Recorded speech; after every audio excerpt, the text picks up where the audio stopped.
Well, uh, good morning, good evening, everyone. So this is week 7 on practice, and start by showing you the outline for the week. We're going to answer the questions: what is the Buddhist approach to practice? What is Bodhicitta? How do we practice following the middle way? We'll start with a review of the two truths and 2 approaches to practice. Talk a little bit about self-transformation and self-transcendence and bodhicitta, the central practice of the Mahayana. We'll then talk about what makes a practice Buddhist. And we'll talk a little bit about some of the kinds of practices we're seeing throughout the modern world, self-compassion, meditation, mindfulness, and how to relate those to our Buddhist view and how to make them into a Buddhist practice. And then after the break, we'll talk about faith and devotion. A couple of you asked questions about what is faith? How should we understand faith, especially now that secular Buddhism has become such a thing? So I want to really touch on that. And I'm going to make a strong and perhaps a little bit of a controversial case that faith is actually really important, and let's understand what that is and how a Buddhist faith is actually different from the religious faith we might be more used to. So let's start by reminding ourselves that practice is familiarization with the non-dual view. Right? We've talked about a non-duality in practice, the framework of view, meditation, action, and result. And as you recall, view is the core of Buddhism, the foundation. The wrong view is the root of ignorance and ego and self-clinging, negative emotions, harmful speech and actions, which leads to suffering for ourselves and those around us. So we start our path by establishing the correct view. What is the nature of self, the nature of reality? And we saw in the basic teachings of the Theravada, the view is the 3 marks: anicca, dukkha, anatta, so non-self, unsatisfactoriness, impermanence. In the Mahayana, we developed this further into the view of shunyata, or emptiness, the non-dual view of the middle way, that ultimately no phenomenon has a truly existing self or identity, and relatively all phenomena appear and function like dreams or illusions. And in our practice, we develop an understanding and intellectual conviction that this view is correct, even though, obviously, at the beginning, it's not the view that's driving our thoughts and emotions and behaviors. And just in passing, I should say, while there are important differences between anatta in the Theravada path and shunyata in the Mahayana path, both of these views directly challenge our ordinary habit of viewing the self as solid and clinging to our identity. So meditation is about familiarizing ourselves with the view, contemplating it, challenging it, testing it, putting it into practice, so that over time it becomes the view that is driving our thoughts and emotions and behaviors. So as we said, it's when our espoused theory has become our theory in use. And there's a vast variety of Buddhist practices and methods that we can use to help familiarize ourselves with the view. As simple as watching the breath, as in the most basic Satipatthana practice, as complex as a Tibetan sadhana, and we can even do it without a specific form practice at all. Right? We've talked about just knowing what is happening right now. And next week we'll talk about action, right? How we integrate this non-dual view into our lives, our work, our relationships.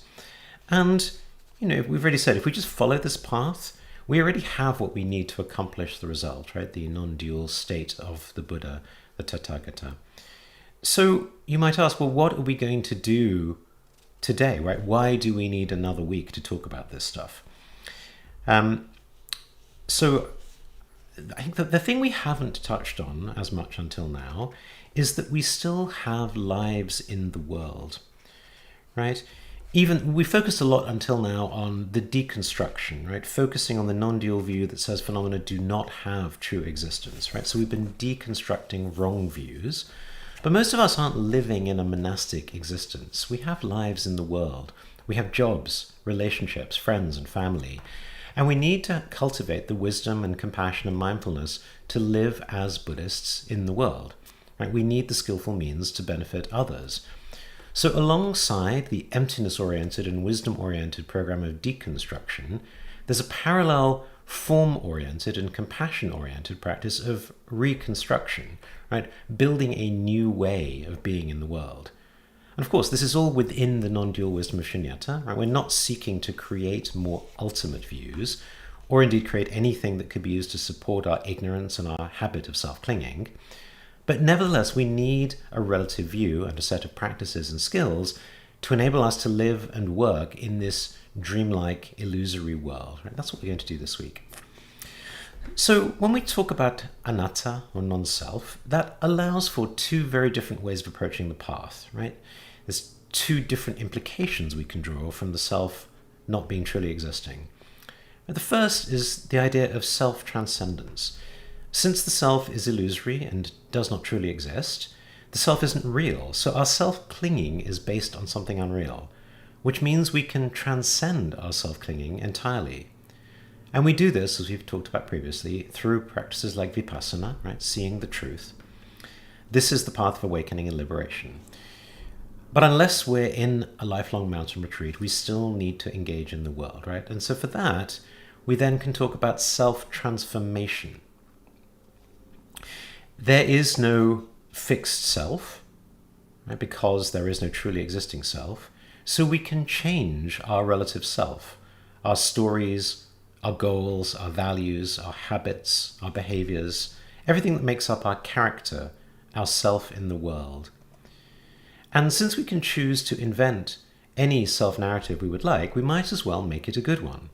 Right? We can ask what would be good in our relative world, and we can change the way we manifest ourselves so that we can benefit. Right? We can follow our idea of good. Remember, there's benefit in the outer, inner, and innermost ways, materially, psychologically, and in terms of truth. And it's not just for ourselves, but it's for others, for the whole system. And once we understand there is no truly existing self, we understand that all phenomena are dependently arising. We are not separate from the world around us. So we begin to see ourselves much more as citizens of the world, with connections to and responsibility for all sentient beings. And this relative view of interdependence is the basis for cultivating compassion and the desire and commitment to benefit others. It's the basis of the Mahayana path of taking everyday life and taking other beings as our path. Right, so we can and we should redesign ourselves, our narrative, our purpose, our goals, and so forth, but all with the knowledge that none of it is real. It's there and it's not there. So we won't get caught in taking our compassion too seriously. Remember rule number 6. Yeah, and we need both, right? Ultimately, at any moment we can bring and practice the non-dual view, seeing the illusory and dreamlike nature of the world. We can know our cognizance, we can know what is happening right now. And relatively, our life is full of people and events that will pull us and push us, attract us, frustrate us, excite us, bore us. And life is full of choices. We need to choose what to do in the world, even if we choose to do nothing, right? So all of this is also an opportunity to practice. So the famous words of Guru Rinpoche Padmasambhava, he says, "Though my view is as spacious as the sky, my actions in respect for cause and effect are as fine as grains of flour." So here he's talking about non-duality in the world in our practice. And view without practice, without action, is just intellectual understanding. It won't transform us. It won't transform our meditation or our action in the world. As Rinpoche says, 98% of the path is practice. So it's really about how are we bringing our view into practice in the world, right? How are we using the rest of our day when we're not sitting on our cushions to embody and realize the non-dual view? But the opposite is also true. If we're just paying attention to cause and effect in the world, we're just ordinary worldly beings. We're just trying to chase after worldly happiness and success and not actually practicing Dharma. So Bhikkhu Bodhi, he has a lovely way of distinguishing these ideas of self-transformation and self-transcendence. So I'd like to read a little from him. For self-transformation, he starts, this desire for a transformed personality, for the emergence of a new man from the ashes of the old, is one of the perennial lures of the human heart. From ancient times, it's been a potent wellspring of the spiritual quest, and even in the secular, life-affirming culture of our own cosmopolitan age, this longing has not totally disappeared. Where previously this urge sought fulfillment in the temple, ashram, and monastery, it now resorts to new venues, the office of the psychoanalyst, the weekend workshop, the panoply of newly spawned therapies and cults. However, despite the change of scene and conceptual framework, the basic pattern remains the same. Disgruntled with the ruts of our ingrained habits, we long to exchange all that is dense and constrictive in our personalities for a new, lighter, freer mode of being. Self-transformation is also a fundamental goal of the Buddha's teaching, an essential part of his program for liberation from suffering.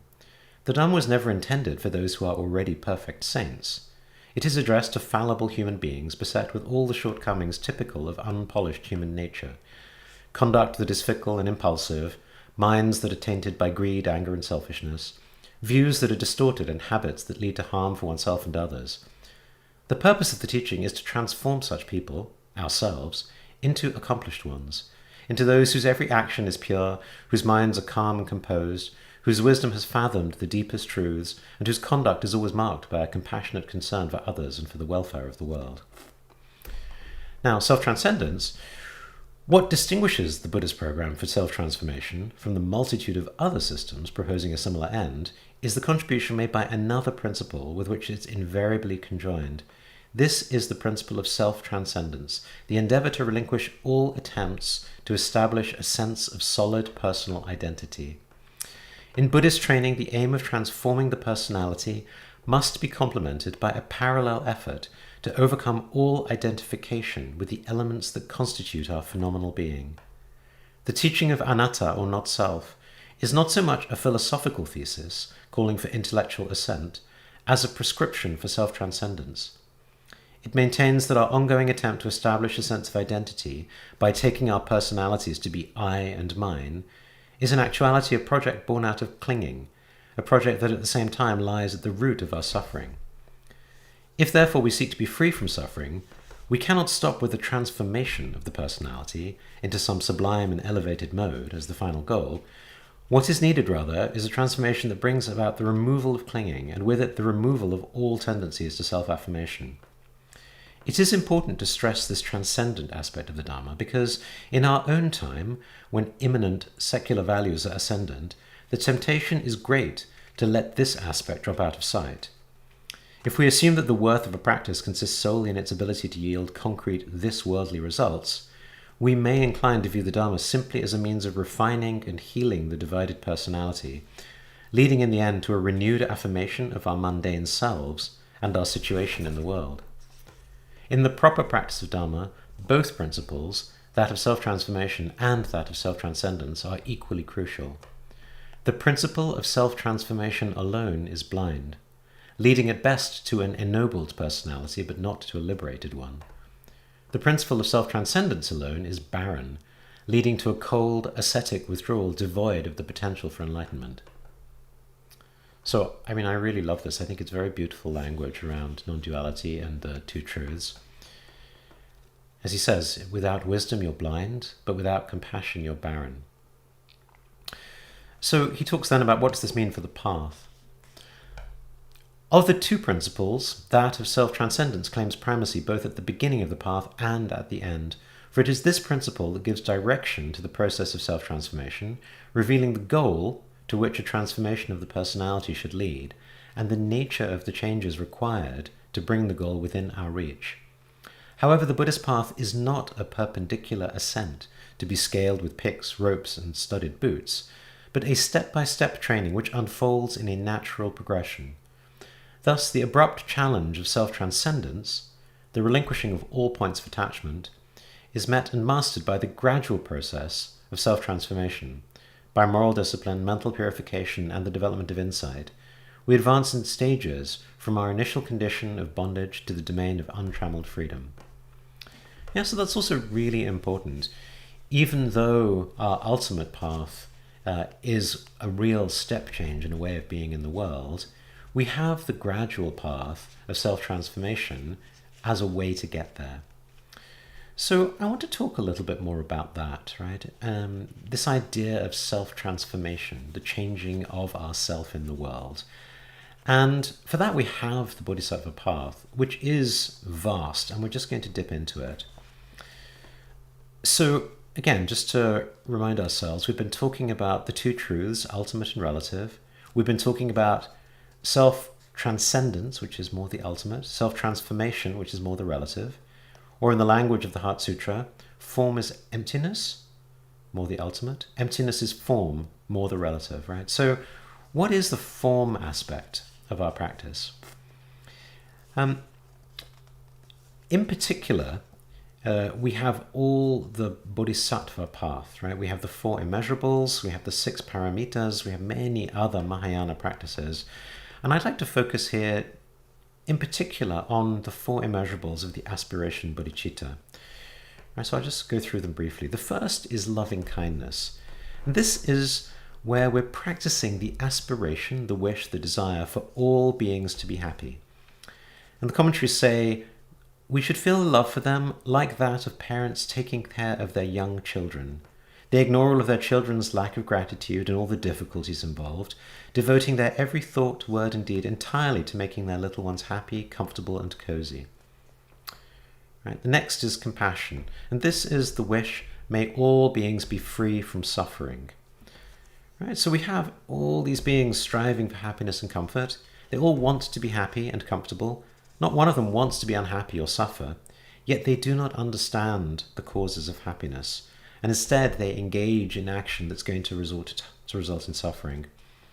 Right? So for that, we see that and we have tremendous compassion for that. Again, the commentaries say, think of someone in immense torment, a person cast into the deepest dungeon awaiting execution, or an animal standing before the butcher about to be slaughtered. Feel love and compassion towards that being as if it were your own mother or child. Okay, the third practice is sympathetic joy. The wish, may all beings never be separated from happiness. And this is the antidote to jealousy. Right? Usually we don't like seeing others happy, especially if they're people that we don't like or people we're in competition with. Right? So to work against that habit, we practice and cultivate sympathetic joy. And the final one of the 4 immeasurables is equanimity. Right? This impartiality, right? Giving up our hatred for enemies, our infatuation with friends, and cultivating an even-minded attitude towards all beings, free of attachment from those close and aversion from those distant. Right? And we wish this equanimity for all others as well. Right? And of course, ultimately, this becomes non-duality. So when it comes to practice, we're encouraged to start by practicing with people we already feel close to, our family, friends, and loved ones. Then extend the practice to people who are neutral, people we might meet in a grocery store, for example.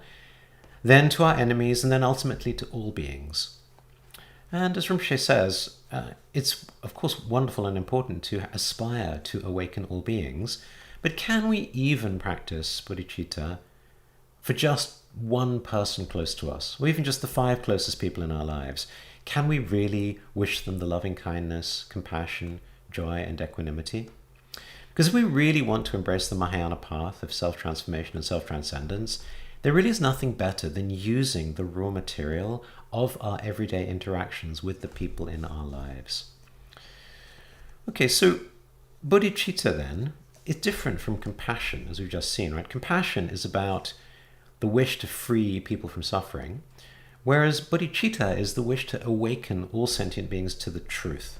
Right? It has 3 aspects. The first is the wish that people are free from suffering and its causes, and this is something everybody understands, even positive psychology wants this.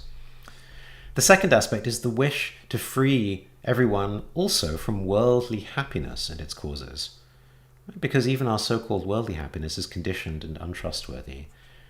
And as Rinpoche said, all of our wisdom traditions share this, and already we're now very different from Western positive psychology. And the final of the 3 is the wish to be free from all phenomena, right? All concepts, values, language, even the path. And that's where it's really practicing non-duality. And as we've said last week and the weeks before, we'll say again, all our action, all our practice is blind without wisdom, whereas any and all practices can become bodhisattva activity if done with wisdom. As Rinpoche said, we may perhaps come to the intellectual conviction that everything is just my projection, but for many of us, it's actually hard to put that into practice because our ideas, our values, our self are so precious. They're like stone carved in the center of our heart. Right? Just think of our political beliefs. As Rinpoche often says, Trump lover, Trump hater, wherever you may be on that spectrum, just notice how difficult it is to imagine the opposite. So don't kid yourself about how likely your practice is to be informed by non-dual view. Nevertheless, that's what we're aspiring to. And as we say, without wisdom, without the non-dual view, we may be engaging in virtuous worldly benefit, but it's not necessarily a path to enlightenment, right? Building a hospital is virtuous, but it may not come with wisdom, right? Maybe what we're really wanting is to put our name above the front door of the hospital, right? To go down in history as a generous benefactor.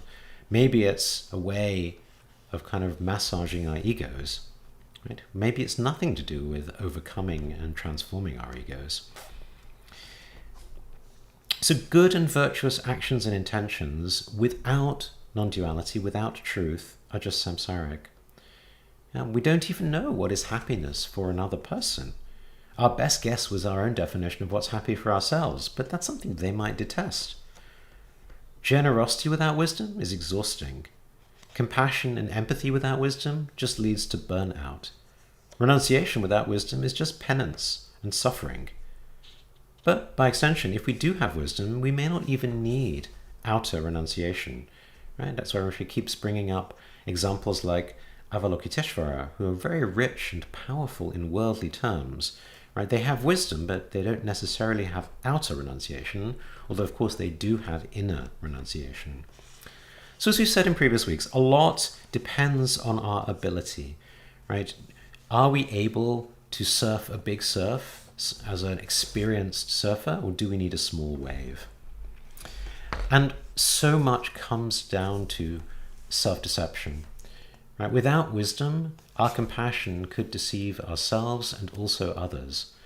I just want to give a couple quotes because I think it's such an important topic this week. Right? Milarepa, my practice is not deceiving myself and not disturbing others.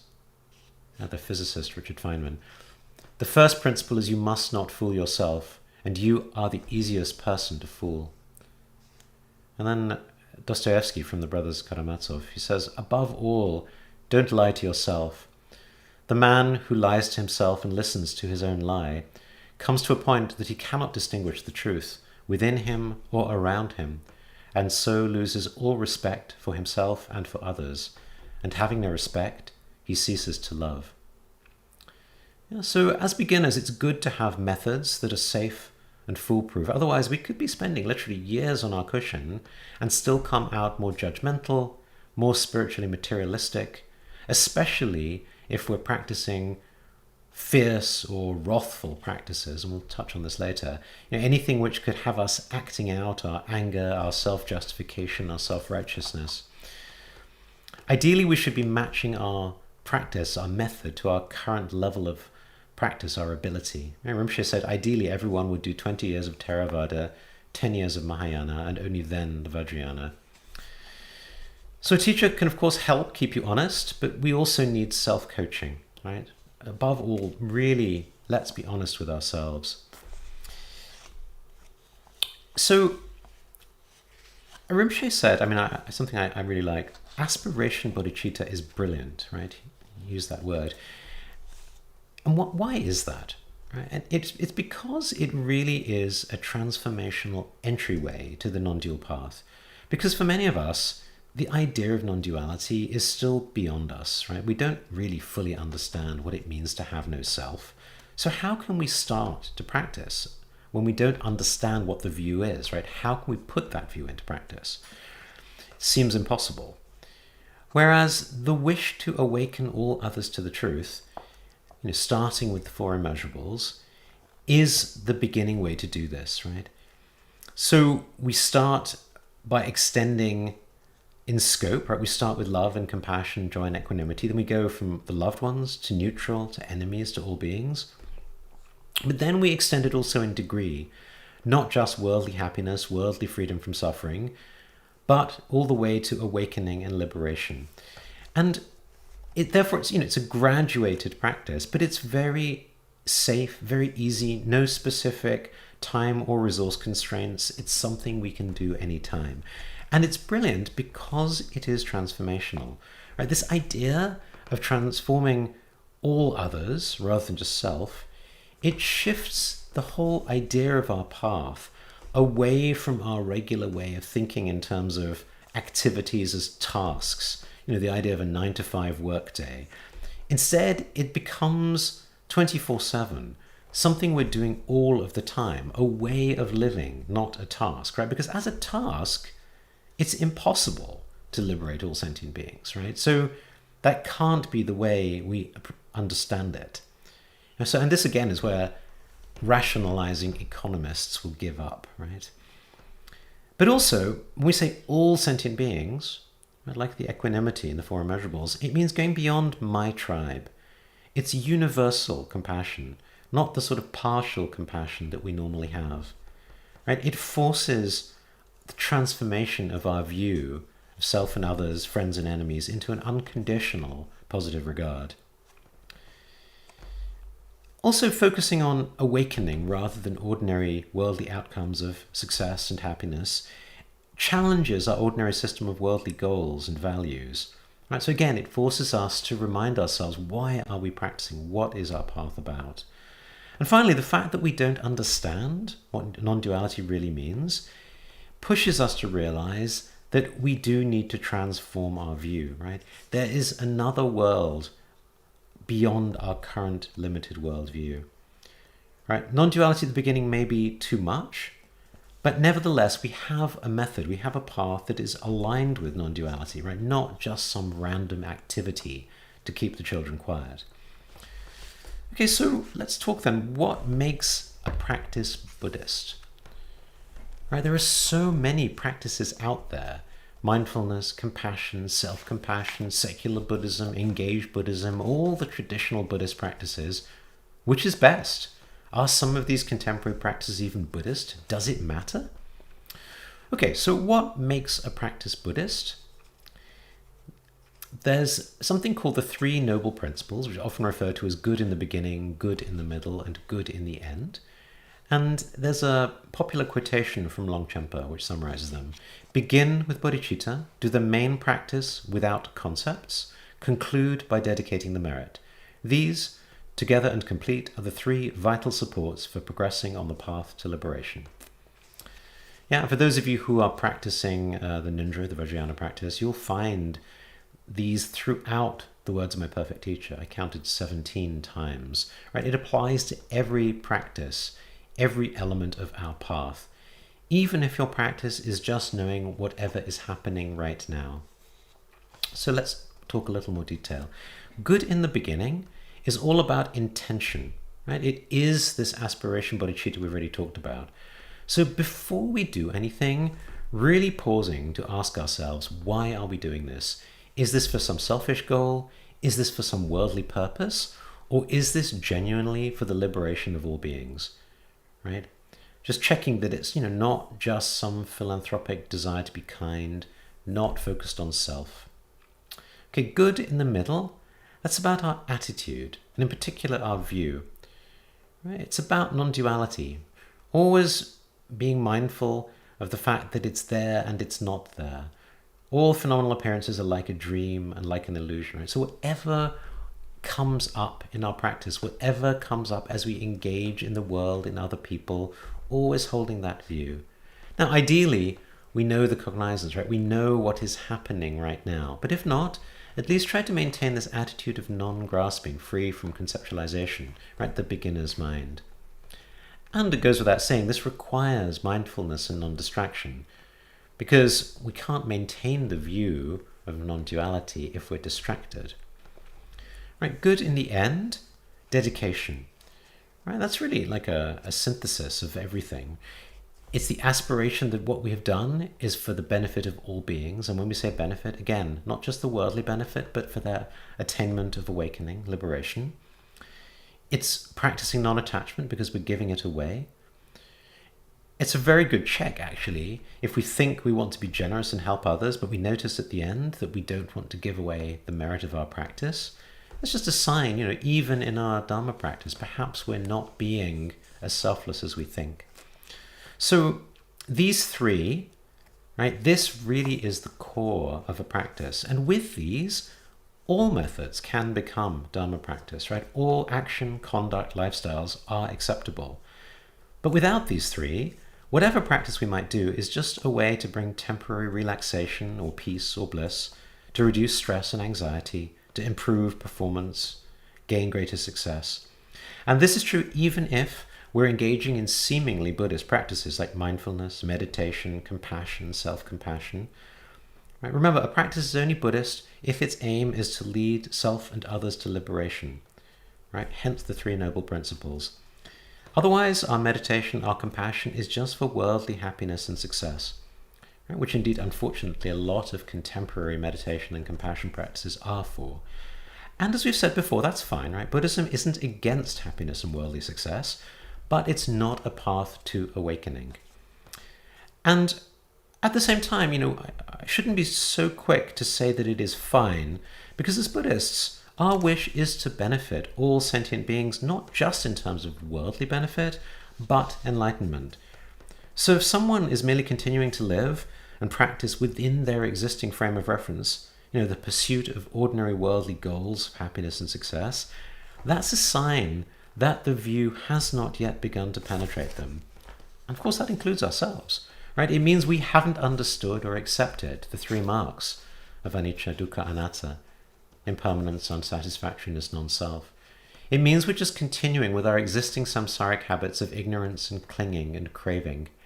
And we know where that leads, right? Unsatisfactoriness and suffering.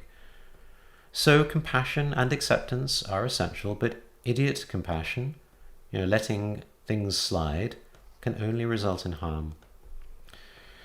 So if we were to approach ourselves and all beings with the kind of love and compassion that we would show to our own children, presumably we wouldn't be happy to let our kids engage in behaviors that we know aren't good for them. So maybe we should bear that in mind. And I think especially then, as we turn now to wrathful methods and practices. Now, Rinpoche said, it's very important that we don't bring a dualistic view to bodhicitta. It's not just about being compassionate and kind and loving, right? And we saw in previous weeks how vipassana was misunderstood as being just meditation. And likewise, bodhicitta is misunderstood as being just about compassion. It's the same reasons, right? It's the lack of the non-dual view. We get caught in thinking we have to be just philanthropic, compassionate, caring, kind, gentle, and especially with Dharma in the West, which has really become very therapy-oriented. As Rinpoche said, we've lost the element of being ruthlessly raw and honest. Right? So how can we cultivate both the truth, the openness, the courage, and the compassion, the caring, the warmth, the safety, the gentleness?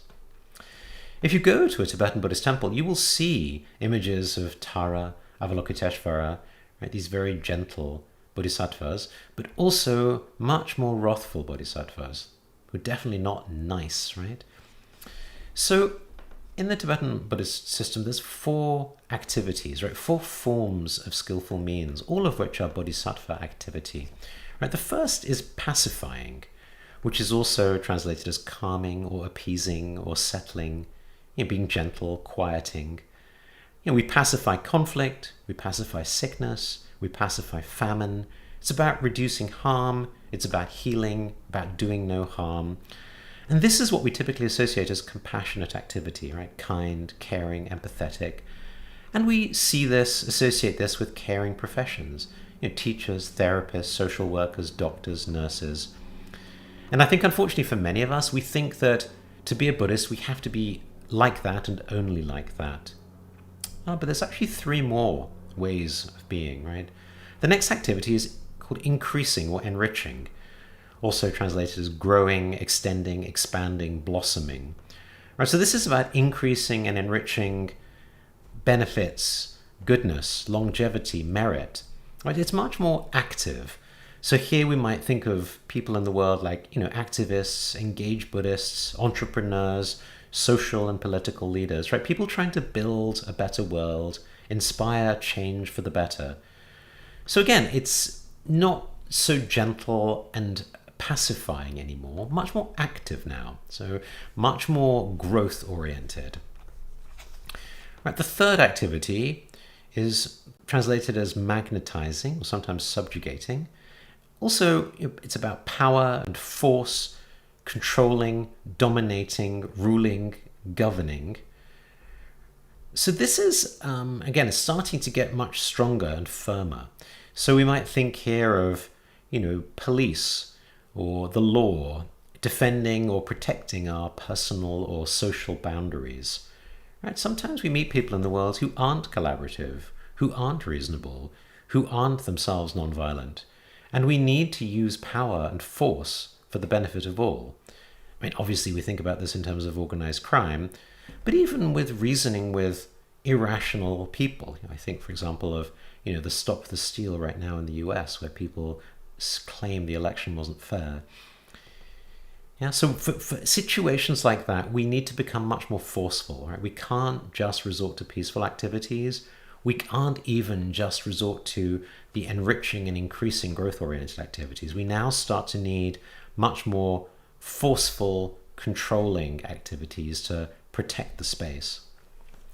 And then finally, and I say finally, right, because we want to only use this kind of activity as a last resort. We certainly don't want to start here.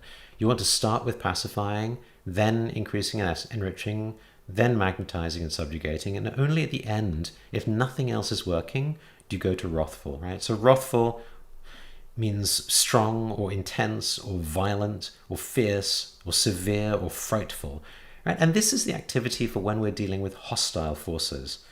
So you think of the military, right? If you can't defend yourself, you're effectively inviting attacks. You think of times where even killing is necessary. For example, if you've got a rabid dog, right? Unfortunately, there's no other solution. And it's really important, right? The more intense our methods become, the more dangerous they become, obviously, but also the more likely we are to deceive ourselves, right? It's really important when we engage in a fierce or wrathful practice that it's not anger, right? And this is very, very often misunderstood by beginners, or people who are otherwise kind and introverted and are triggered by violence and anger themselves. Right? Don't fool yourself. I'm going to keep repeating this. So, for example, in an interpersonal disagreement or conflict, always best to start peacefully. Assume positive intent. Start nice. But if the other person crosses your boundaries, breaks agreements, persists in being unreasonable, you need to be provocable. Right? You need to let them understand the impact of behavior. And as they become more aggressive or abusive, you need to become increasingly clear and forceful, and perhaps even wrathful to protect yourself. But just remember, when we get triggered, our natural response is the amygdala response, right? We go to a place of fight or flight, and when we're there, we're neither mindful, nor wise, nor compassionate, right?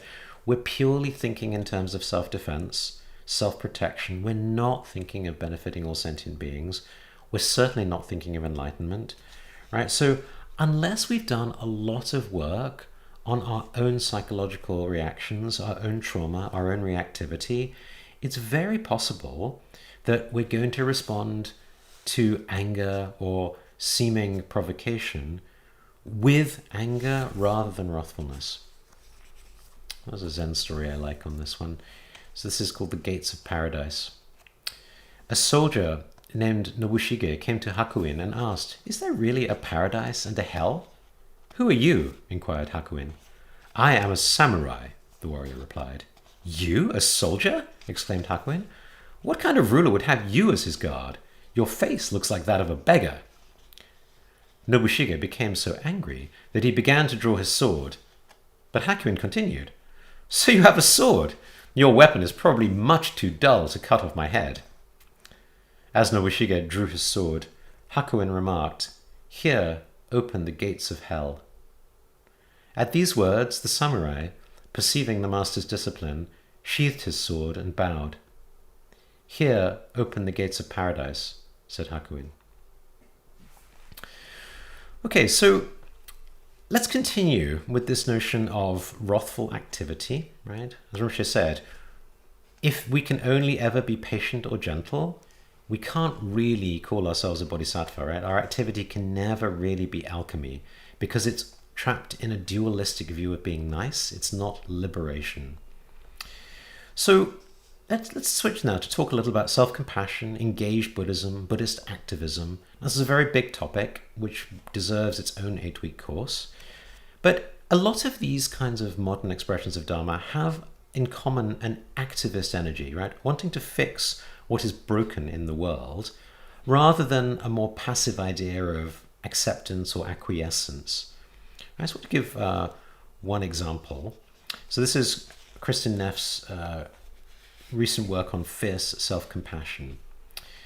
Now, if you're not familiar with her work, self-compassion originated with a Buddhist loving-kindness meditation and directs people to have compassion towards living beings, including oneself, right, as we said earlier. And Neff proposed self-compassion based in particular on compassion for oneself.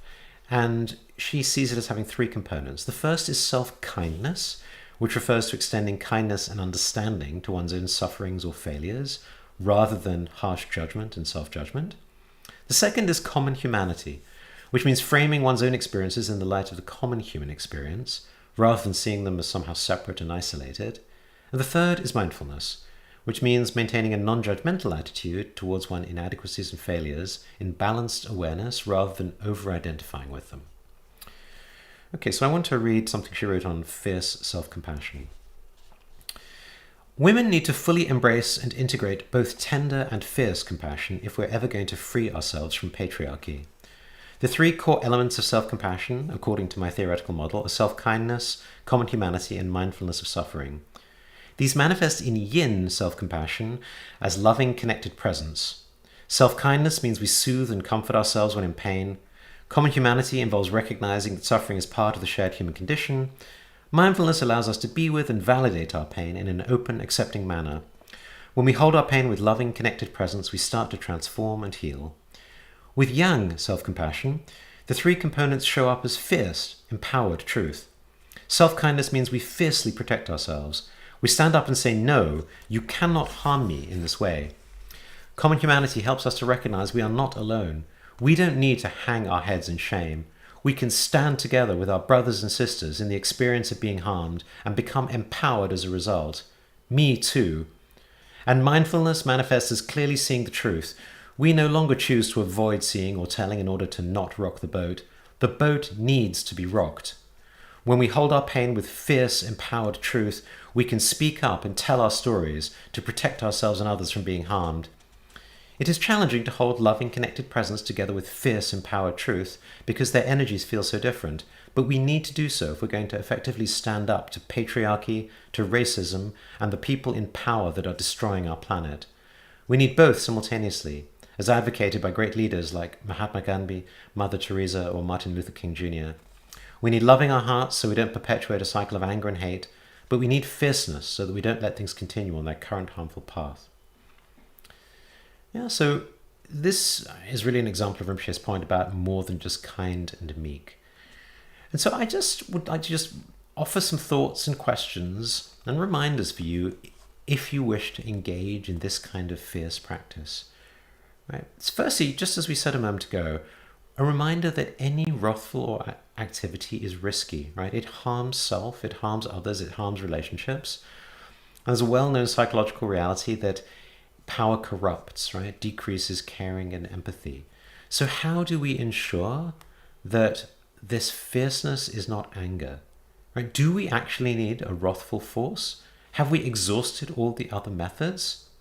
Right? That can often be hard to know, and it's very hard to de-escalate if we come in at a 10 out of 10, right? Next, we should ask ourselves, are we really doing this to benefit everyone, or is this just reactivity?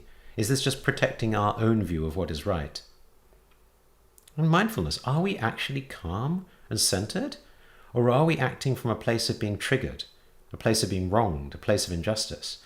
Right? We know from psychology, letting off steam, which was seen as a great idea in the 60s, is now seen as very ineffective. All it does is damage trust and relationships and just make conflict even worse, especially with potential antagonists and enemies, right? And this is unfortunately what we see in politics nowadays. Aggressive approaches to parenting and coaching have completely gone out of favor. We see they don't work.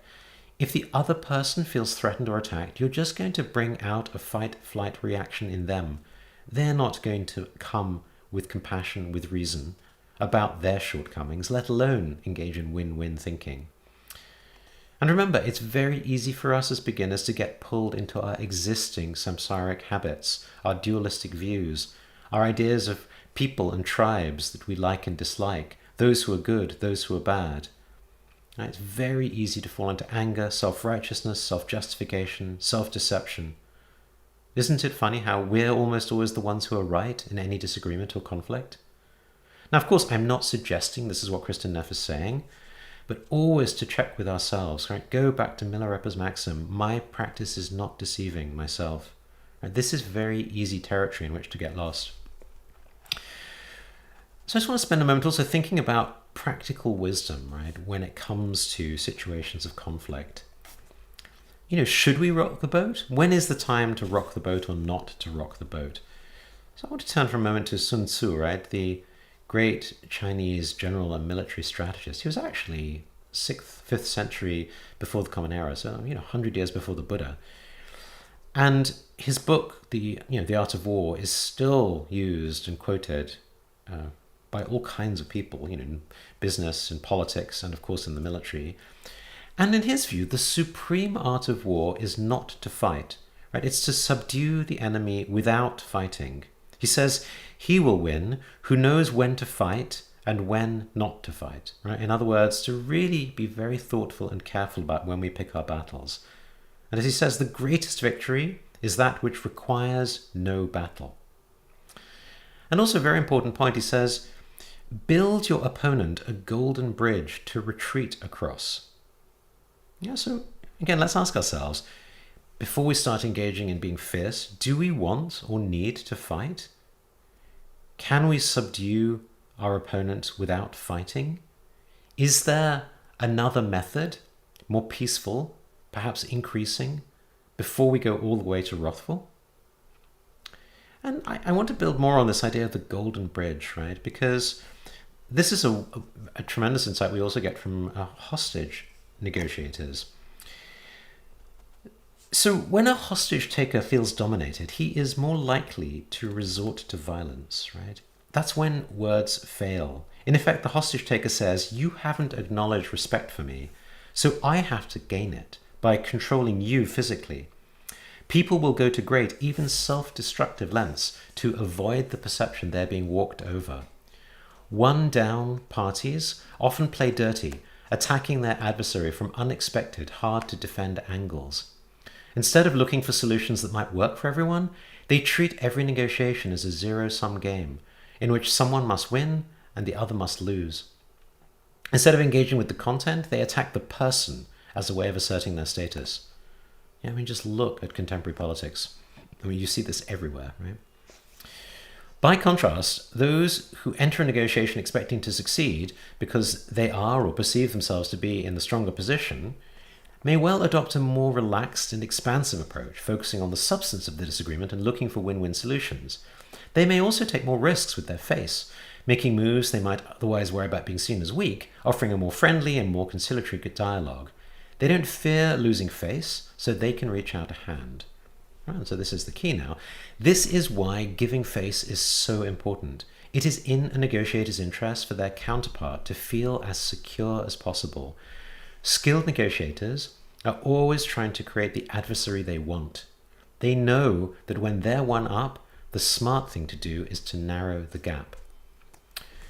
So again, just very practical wisdom here. In being fierce, are we really giving the other a golden bridge to retreat across? Or are we just getting onto our high horse? Are we narrowing the gap so they feel respected? I fear a lot of us don't think that way, right? I think we just get caught in wanting to win at all costs. And certainly looking at contemporary politics, you can see that, right? Just an increase in polarization. So as you said many times, say it again, right? Action is blind without wisdom. Now, of course, we're referring to the wisdom of non-duality, anatta, shunyata. But even the practical wisdom of Sun Tzu and the hostage negotiators, it's very easy to get lost in samsara, right? To fall into therapy, social justice, righteousness. Now, I'm not saying a Dharma practitioner can't do therapy or social justice, but always be mindful of what you're doing, right? And yes, Kristen Neff speaks of balancing yin and yang, but that is not in itself a middle way. It doesn't make a path non-dual. Just having a balance of two opposed samsaric values doesn't take you beyond samsara. Right? The middle way is not about a balance, it's not about an average, it's about transcending duality. Yeah? So this kind of yin and yang that Neff is talking about is not the middle way. And let's not forget that more wrathful activities are increasingly risky. Yeah, it's like handling a baby kitten versus handling a lion. And always remember, first do no harm. Right? So what can we do? Well, I think the first thing is, cover our own feet with leather. Right? Always remember, you are your own master. So invest in your own practice, your own mindfulness, your own compassion, your own wisdom. As Rinpoche says, an untrained child on the battlefield has no chance. Yeah, so really, if you want to start getting into more difficult situations, it's very important to cultivate wisdom, compassion, mindfulness as best you can. And I should say in passing, by the way, that Chögyam Trungpa Rinpoche has a really extended teaching on the idea of bodhisattva as warrior in his teachings on Shambhala, the sacred path of the warrior. The second thing to do is actually be wise, right? As Sun Tzu said, when should we actually enter the fight? Maybe it's better to keep out of harm's way, right? Have a retreat, have a boundary. The charnel ground is full of dangers, threats, and enemies, much more likely to get you triggered, to get you hurt, to get you harmed. Yeah, fine if you're a very experienced practitioner, but maybe for beginners like us, better to avoid the need for fierceness in the first place, right? Maybe spend more time in the forest glade, the monastery, the retreat, in situations with people where we are creating that sort of safety for ourselves. It's much easier to see shunyata, non-duality, when we're seeing a falling leaf or the setting sun, right? Much harder when it's somebody coming at us in conflict. Right, so, and just to remind ourselves, right, self-compassion, like all practices, it's neither Buddhist nor non-Buddhist. Our view and our attitude determines what this practice becomes. Right? If we bring wisdom, compassion, mindfulness, right, in the form of the three noble principles, then any practice can become a Buddhist practice. Offering a flower, self-compassion, mindfulness, Tibetan sadhana, but without, none of those are Buddhist practices, right? As Rinpoche said, a sunset can be a path, right? It can be a way of contemplating impermanence, it can be a way of really kind of seeing the truth of non-duality. But a sunset could be a course of ignorance and clinging, especially if you're there on a date with a new partner and imagining the romantic possibilities of undying love. Now, the practice on its own, any practice, is like a technology. It's lifeless, it's inanimate. It's something you can use for good or for bad purposes. Mindfulness could equally be spiritual materialism. Tantric practices can be used as black magic. Self-compassion could be a way of enhancing self-clinging and narcissism. So it's all about, are you applying non-duality and the three noble principles, good in the beginning, good in the middle, good in the end. So if you're doing training in self-compassion for the sake of liberating yourself and all others, then it's Dharma. If you're just doing it for self-soothing and reducing self-criticism, then it's not. Now, like we said, does it matter? Of course, Buddhism's not against you reducing self-criticism, of feeling greater peace and calm. But this doesn't do anything to tackle the root cause of our ignorance. It doesn't do anything to help us on a path out of samsara towards awakening. Now, likewise, However, if you've taken your refuge vow, your bodhisattva vow, and you realize you're very self-critical and your self-criticism is stopping you from benefiting other sentient beings, it's stopping you from your bodhisattva activity, then reducing self-criticism would be a skillful means for you. And if your self-compassion is then done in order to reduce self-criticism, in order to be better able to awaken all sentient beings, then indeed it can be considered a Dharma practice. Yeah. And of course, I should say there's many other Buddhist practices as well to help with self-criticism. And to repeat yet again, always beware of self-deception. Yeah, Rinpoche once said, he said, he loves to make movies, and he'll often think of himself making a movie, and he'll fit in at the end, and this is for the benefit of all sentient beings, right? And just watch this tendency to cheat, right? To lie to oneself. Yes, of course, to the extent you're practicing good in the beginning and the middle and the end, that is great, right? Doing all three can be hard. So as Rinpoche says, the very thing we can do to start is to practice aspiration, right? Good in the beginning. And don't forget, our purpose is liberation, right? It's not fixing worldly existence. And remember, ultimately, worldly existence cannot be fixed. It's endless. It's unfixable. Now, one of the three marks is dukkha, right? It's inevitably unsatisfactory. Okay, so before the break, I just want to talk about, Shantideva's attitude to patience. Shantideva is a great Mahayana master, considered really best in class, the definitive teacher on compassion. His text, The Way of the Bodhisattva, the Bodhicharvatara. So I just want to look at one aspect, right? Again, continuing with the theme of wrathfulness and anger, let's look at the third paramita, right, which is kshanti, which is patience, tolerance, forbearance, acceptance, endurance, which is taught as the antidote to anger. Right? This is covered in the 6th chapter of the Bodhicharvatara on patience. And very relevant, right? As we said, the fierce self-compassion is proposed as a way to stand up to patriarchy, racism, and the people in power destroying our planet.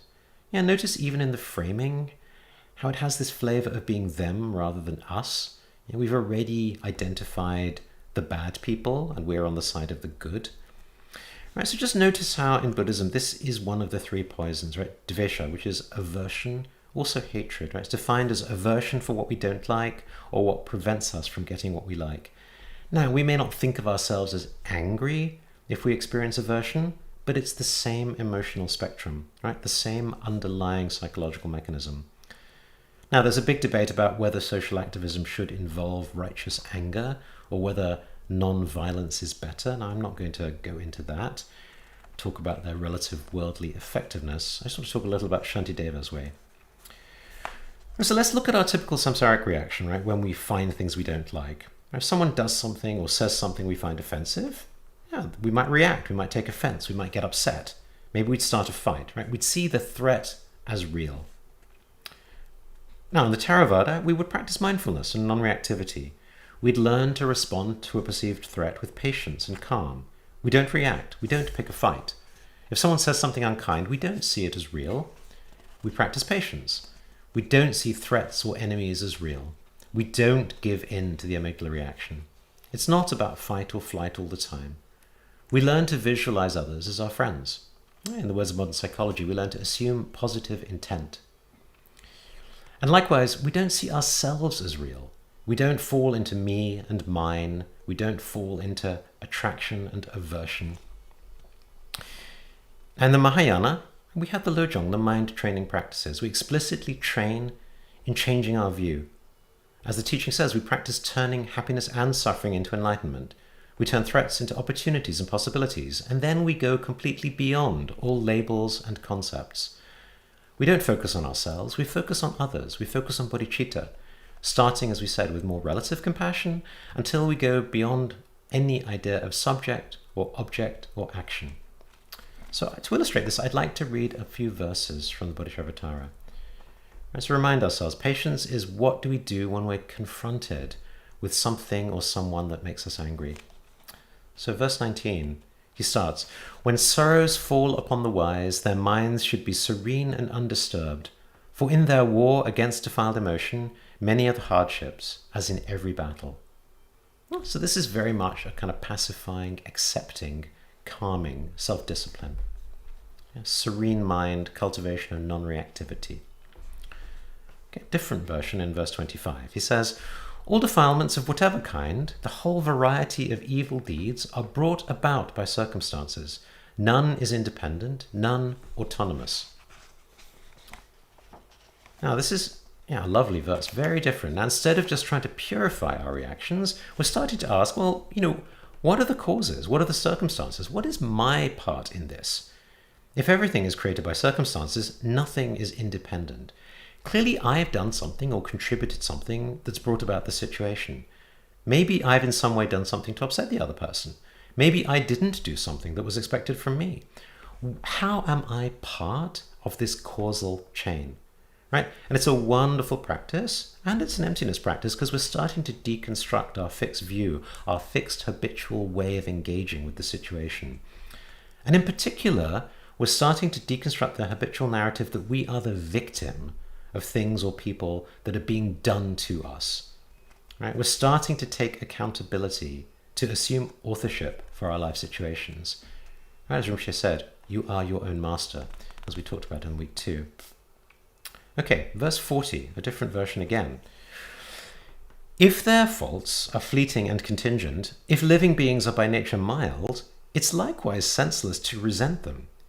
As well be angry at the sky when it is full of smoke. Well, so again, another lovely verse. This is now a real compassion practice. We're not just looking at our own emotional reactions and narratives.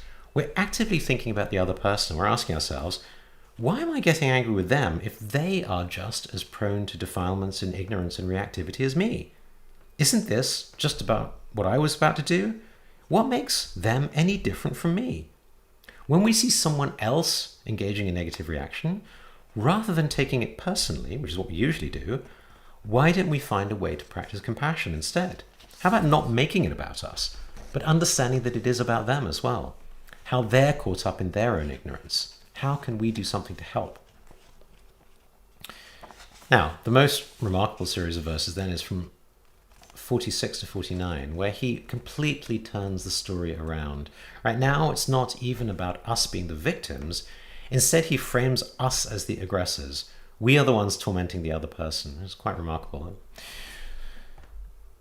And who indeed should I be angry with? This pain is all of my own contriving. Likewise, all the janitors of hell and all the groves of razor trees, those who harm me, rise against me. It's my karma that has summoned them. And if through this these beings go to hell, is it not I who bring their ruin? Because of them, and through my patience, all my many sins are cleansed and purified. But they will be the ones who, thanks to me, will have the long-drawn agonies of hell. Therefore I am their tormentor. Therefore it is they who bring me benefit. Thus with what perversity and pernicious mind will you be angry with your enemies? Yeah? So, remarkable verses. Obviously here the point is, if we really cultivate patience in the kind of face of aggression, we are the ones who are using the aggression for our practice, for our benefit.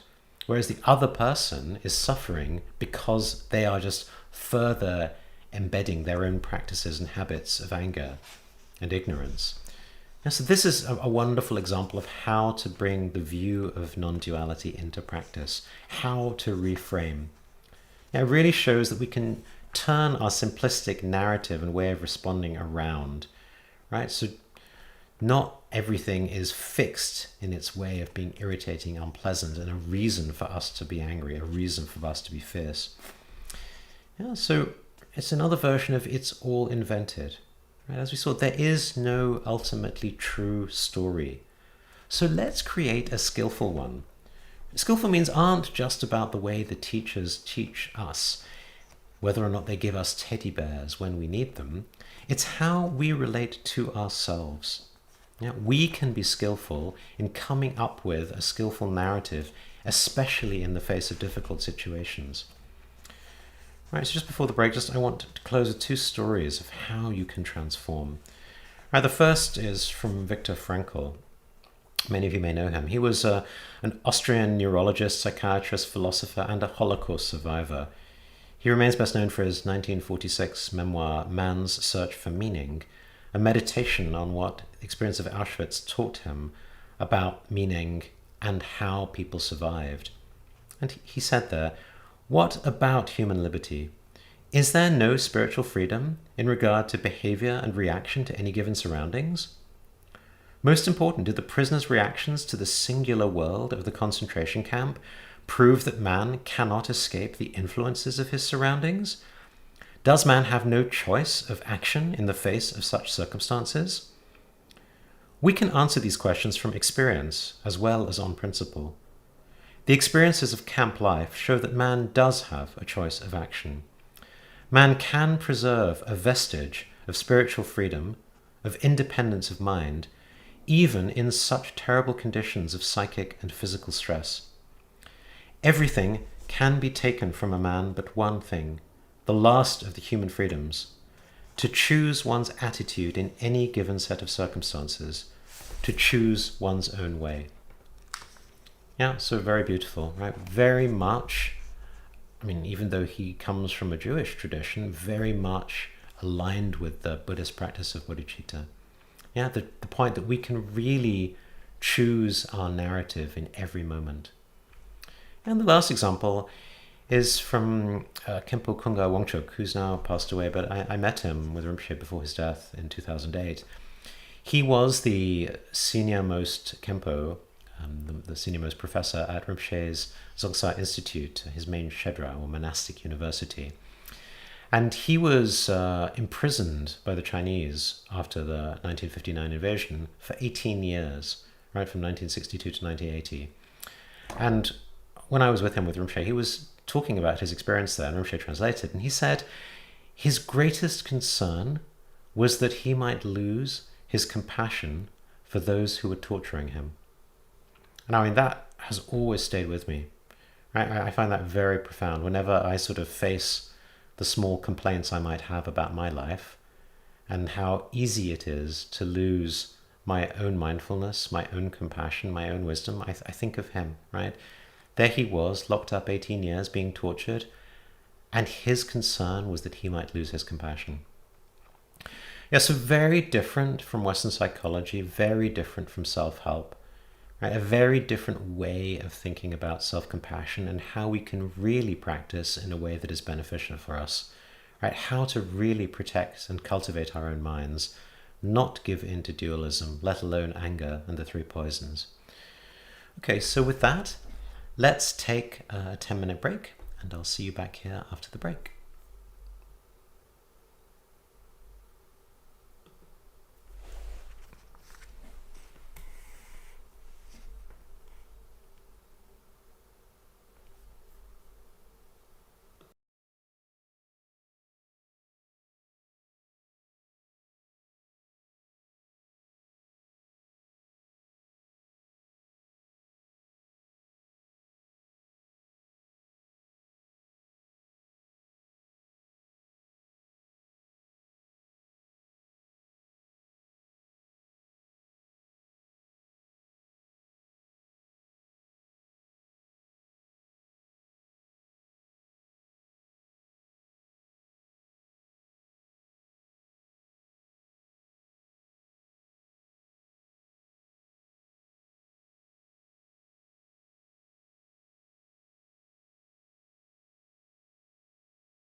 Okay, so welcome back from the break. As you remember in week one, we said there were three ways we can get caught in the modernist rational views. And we need to go in view from irrational to rational to beyond rational, in meditation from blind faith to skepticism to devotion, and in action from impracticality to uselessness. So let's focus now on the meditation part, right? The going from blind faith to skepticism to devotion. Because in the Buddhist path, faith and devotion are considered indispensable, especially in the Vajrayana, right? It's the emotional equivalent of pure perception. And even in our worldly life, successful relationships are the ones where your partner can do no wrong. But this idea is much misunderstood in Buddhism, especially in the Vajrayana, where misunderstandings about devotion have led to all kinds of student-teacher problems. And, faith is also really important in our practice, right? When it's not going well, it's usually due to or comes with some loss of inspiration. Right? When we don't practice, we might frame it as will, but actually it's about confidence and motivation, about faith and belief. And these are very delicate topics because in our secular world, to admit to any kind of faith or belief is almost impossible. As Rinpoche says, it's like admitting you have a third testicle. So let's go back, as we said in week 2. There are some things in our life that we're willing to spend our time on. As Rinpoche said, certain human beings have always been willing to make sacrifices in pursuit of their goals.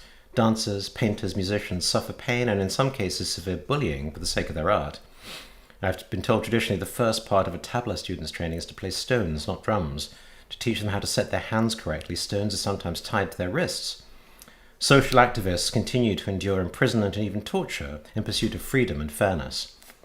How much suffering we're willing to endure for the sake of an education seems to depend on what we want to achieve in life. If your goal is to live safely within your comfort zone until you die, it's unlikely you will challenge yourself or take any risks.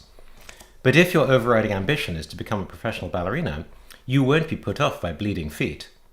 And if you long to become a Kathakali dancer, learning how to insert seeds under your eyelids to turn the whites of your eyes the traditional red will thrill you. Would Nelson Mandela have challenged the apartheid system in the first place if his priority had been his own personal comfort and well-being? So our lives are governed by the things we value, the things we believe in. In other words, what we have faith in. To want to devote time and energy to something, we have to have faith that we can make a positive difference, right? That it's actually valuable, and that we can actually do something about it. So even in our modern rational world, faith is profoundly important, and even more so on the path. Right, so let's just take a look at the definition. So faith in English means complete trust or confidence in someone or something. It also has a secondary definition of a strong belief in God, or in the doctrines of a religion based on spiritual apprehension rather than proof.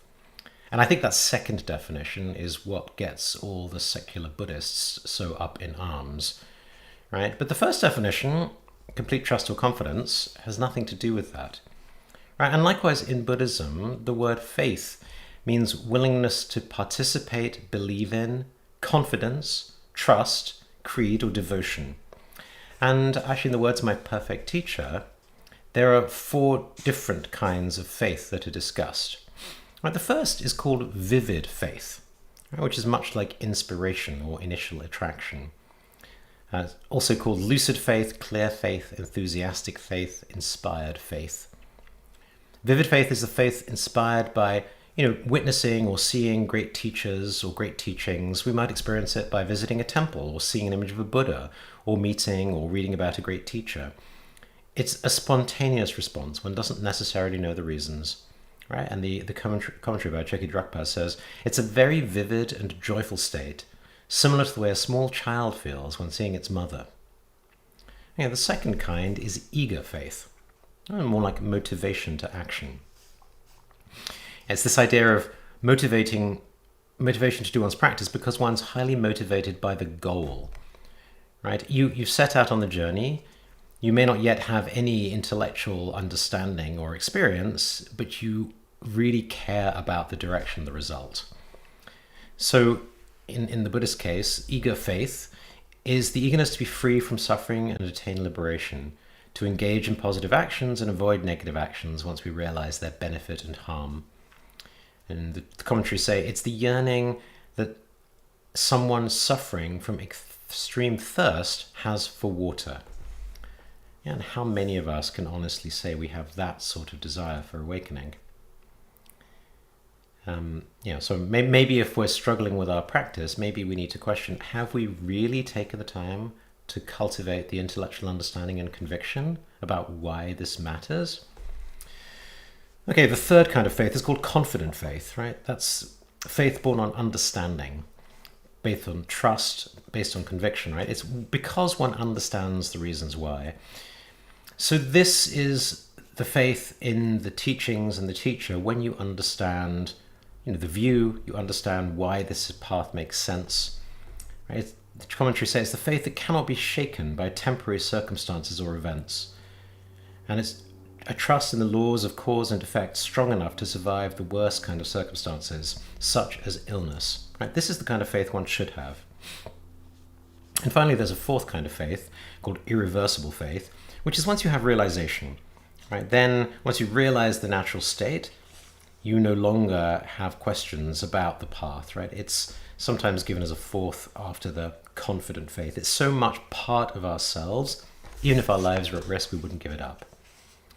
Yeah, so now in Buddhism, as we said, you are your own master. So faith then is faith in the path and faith in one's ability to follow it. And as Rinpoche said, an essential part of the faith is the belief that defilements can be removed, right? Which, as we saw last week, very much goes against the Christian belief in original sin, right? So just noticing how much our ability to have this kind of faith is going to be limited or conditioned by the broader social, cultural environment in which we grew up.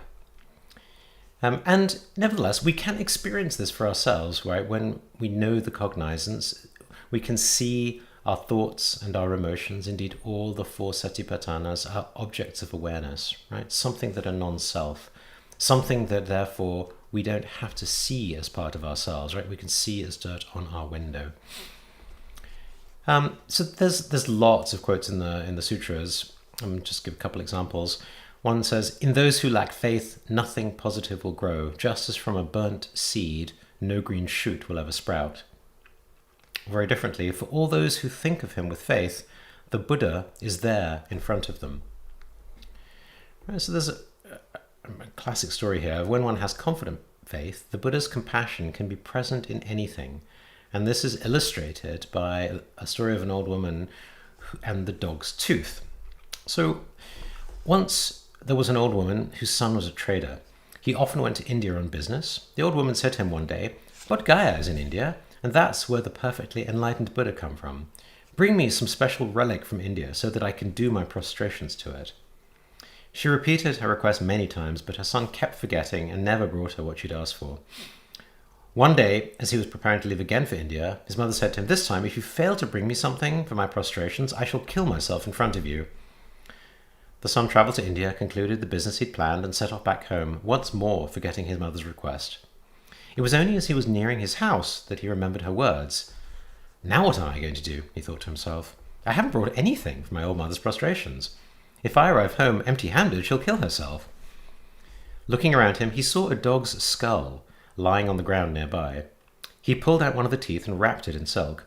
Arriving home, he gave it to his mother, saying, "Here is one of the Buddha's canine teeth. You can use it as a support for your prayers." The old woman believed him. She had great faith in the tooth, just as if it really were the Buddha's. She did her prostrations and offerings all the time, and from that dog's tooth came many miraculous pearls. When the old woman died, there was a canopy of rainbow light around her and other signs of accomplishments. Now, a dog's tooth does not contain any blessings, but the old woman's faith was so strong that she was sure it really was the Buddha's tooth. Through her faith, the tooth was imbued with the Buddha's blessings, until in the end that dog's tooth was in no way different from a real Buddha's tooth. Okay, so I think for skeptics, this is exactly the kind of story that's going to irritate them, right? It demonstrates what is seemingly illogical and religious about Buddhism. I mean, it's obvious rationally that a dog's tooth cannot be a source of blessings, and we're seemingly just inviting people to believe in superstitious things, right? But the point of the story is that she was using this tooth to do her practice, right? To be inspired to do her practice. Remember, the object of our practice, our vipassana, can be our breath, an image of the Buddha, a falling leaf. There's no reason it can't be a dog's tooth, right? Any of these can be the basis for us seeing the truth. What made the tooth powerful for her is that it inspired her to do her practice. Now, we might think this is dishonest or deceitful, but all skillful means are like this, right? Remember the stuffed teddy bear. The purpose of practice is to help us progress on the path to awakening. And don't forget the view of shunyata, because the ultimate truth is there is no ultimate truth, right? Truth is subjective, not objective in Buddhism. So just as a stuffed teddy bear cannot actually help the life of a child, right? It could still save their life if the professor father is using it to lure them away from the edge of the cliff. Yeah, relative truth doesn't have to make sense. And indeed, if you analyze it, it will fall apart. All it has to do is work. And the magic of Buddhist skillful means is that we don't have to change a person's relative truth. We just have to work with whatever they have. Yeah, so, and faith, especially if you're going to do anything non-dual, anything that goes beyond rationality, anything that goes beyond what can be proved with our dualistic rational reasoning, we can't do that with rationality alone. So just, in passing, just to say, this is very different from religious faith, right? Traditional religious faith, right? Which doesn't really fall into the four categories we talked about, except perhaps the idea of conviction without understanding. I just want to give a couple of examples, right? First, the Vedic tradition of animal sacrifice in pre-Buddhist India. Right? There's this term called yajna, which in Hinduism referred to any ritual done in front of a sacred fire, the divine Agni, the god of fire, and the messenger of the gods. Right? You chant mantras, you sing hymns and songs, and you offer offerings into the fire as a form of hospitality to the Vedic gods. The offering had to rest on a sacred authority, in other words, a Vedic priest, and had to serve for the purposes of salvation. Right? The nature of the gift was less important. It could be cake or pulse or milk, could be an animal, could be the juice of a plant. Even the smallest offerings of butter or flour could serve. And the offerings were believed to be carried by Agni, right, the fire, to the gods, and the gods in return were expected to grant boons and benedictions. So the ritual served as a means of spiritual exchange between gods and humans, and the benedictions could be long life, gaining friends, health, prosperity, better crops, etc. So around 500 BCE, around the time of the Buddha, the meaning of the term yajna evolved from ritual sacrifice performed around fires by priests to any personal attitude and action or knowledge that requires devotional dedication.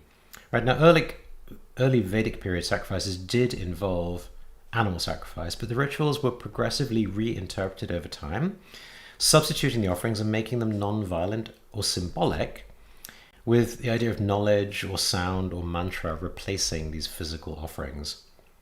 Although, it is worth noting that animal sacrifice did continue in, the secret tantric sects, right? So, for example, in the Kali sect, right, if there's a 10th century CE, the Kar Puradi Stotra, the hymn to Kali, so verse 19 is, O Dark One, wondrous and excelling in every way, becomes the accomplishment of those worshippers who living in this world freely make offering to thee in worship of the greatly satisfying flesh, together with hair and bone, of cats, camels, sheep, buffaloes, goats, and men. Now, supposedly the reference to humans in this Shakti theology is symbolic, right, and done in modern times through effigy, but the animals were sacrificed, right? And even in Vajrayana Buddhism, fire offerings are still an important part of tantric practice, although of course the meaning and symbolism has completely changed. Okay, another example. More recent, right? The Aztecs in the 14th and 15th centuries, right? The most powerful nation in what was then Mesoamerica had human sacrifice, right? So Huitzilopochtli was the patron god of the Mexica, the Aztec tribe. He was said to be in a constant struggle with darkness and required nourishment in the form of human sacrifice to postpone the end of the world and ensure the sun would survive the cycle of 52 years. Right? And they used human tribute because human blood was believed to be very powerful. This god needed blood as sustenance to continue to keep his sister and many brothers at bay as he chased them through the sky. And the Aztecs believed that the heart was both the seat of the individual and a fragment of the sun's heat, the istli. So this was central to the sacrificial ceremony. Right, when the Aztecs sacrificed people to Huitzilopochtli, the victim would be placed on a sacrificial stone. The priest would cut through the abdomen with an obsidian or flint blade. The heart would be torn out, still beating, and held towards the sky in honor to the sun god. The body would then be pushed down the pyramid. Heart extraction was viewed as a means of liberating the istli and reuniting it with the sun. It's estimated that in the 15th century, the number of people sacrificed in central Mexico was 250,000 a year, right, which was 1% of the population. Every Aztec warrior had to provide at least one prisoner for sacrifice. It's estimated 1 in 5 children of the Mexican subjects was killed annually, and virtually all child sacrifices were locals of noble lineage offered by their own parents. So again, clearly I think by our standards here, we would say whether it's the Vedic sacrifice or the Aztec human sacrifice, not at all rational. I think we'd like to think that we're free of that. But here's a contemporary example, right? So with the energy crisis in the 2000s, right, US gas price at gas stations went from under $1 a gallon in 2002 to over $4 a gallon in 2008. And there's a guy called Rocky Twyman who started something called Pray at the Pump meetings at gas stations in April 2008. His first pilgrimage to the pump was prompted by fellow volunteers at the First Seventh-day Adventist Church in Petworth, which is a working-class neighborhood in Washington, D.C., because they were struggling with higher gasoline prices. So he led them down the block to the local Shell gas station to pray. And over the following months, he held similar prayer meetings at pumps all over the U.S. There's a story. He said, we were down in Huntsville, Alabama. We finished praying, and immediately the owners came out and changed the gas prices. They brought it down. We also had marvelous success down in St. Louis, Missouri. And this week, the group returned to the site of their first prayer meeting to celebrate, singing "We Shall Overcome." They changed the words of that well-known hymn to "We Shall Have Lower Gas Prices." So Rocky Twyman said, "We don't have anyone else to turn to but God. We have to turn these problems over to God and not to man." And he remains skeptical that falling gas prices had anything to do with government policy interventions or economic forces, right? Now, it may be easy to sort of look at these as perhaps somewhat, extreme examples.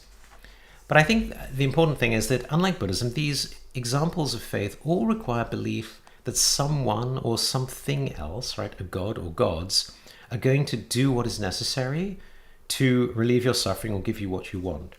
Right? It's not starting from this place that you are your own master, except in the rather minimalist sense that you're petitioning somebody in a position of power. Yeah, so actually, it's very different from the dog's tooth because it's not supporting you in doing your practice. Now, of course, many people pray to the Buddha or the Guru to somehow resolve their worldly problems in a way that is no different from Vedic people or Aztecs or followers of pray at the pump. Yeah, many rural Buddhists will pray to the Buddha for rain on their crops. And of course, not all people who call themselves Buddhists are necessarily practicing Buddhism. But just remember, right, like any other practice, prayer itself is neither Buddhist nor non-Buddhist. The question is whether you are practicing it with good in the beginning, good in the middle, good in the end. Praying does not make you non-Buddhist, but non-prayer doesn't make you Buddhist, right? So very important, I think, for any secular Buddhists out there, just to note this. Just always pay attention. And once again, good in the beginning, good in the middle, good in the end. How are we applying this in our own practice? Now, I think most modern people are proudly secular, not religious, Many people no longer believe in God. But let's not be too quick to say we're completely secular, because we still believe in a lot of things, right? Even very simple things like superstitions, right? Lots of people still don't want to walk under ladders.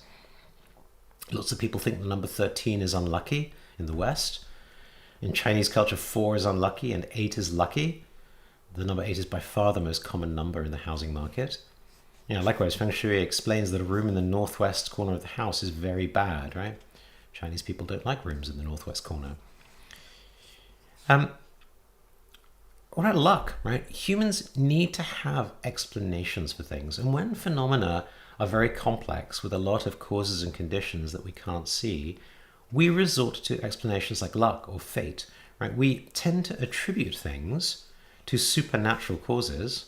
In psychological jargon, we call it external causes, especially in two circumstances, right? So one is, if it's unlikely rather than likely, right? The more surprising the event, the more likely we are to go to a supernatural explanation. Right? This is believed to come from what's called an effectance motivation, right? A basic desire to have control over one's environment. Because if we can't explain a situation with a natural cause, attributing it to a superstitious cause at least gives people a sense of control and ability to predict. I mean, however misguided that might be, right? The second circumstance is when something is negative rather than positive, right? It's called the negative agency bias. A classic example is the Boston Red Sox fans, right? They attributed the failure of their team to win the World Series for 86 years to what they called the curse of the Bambino, which was a curse placed on the team for trading Babe Ruth to the New York Yankees so the team owner could fund a Broadway musical. And yet when the Red Sox finally won the World Series in 2004, the team's success was attributed to the team's skill and the rebuilding effort of their new owner and general manager. Completely different example. People are much more likely to perceive their computer to act according to its own intentions when it malfunctions rather than when it functions properly. Even in business, right? So for example, Jim Collins has done a lot of study of big companies, and he wrote a book called Great by Choice, a follow-up to his book Good to Great. And he said, all our research on what makes companies great, including investigating histories of 75 major corporations, we've never found a single instance of sustained performance due simply to pure luck.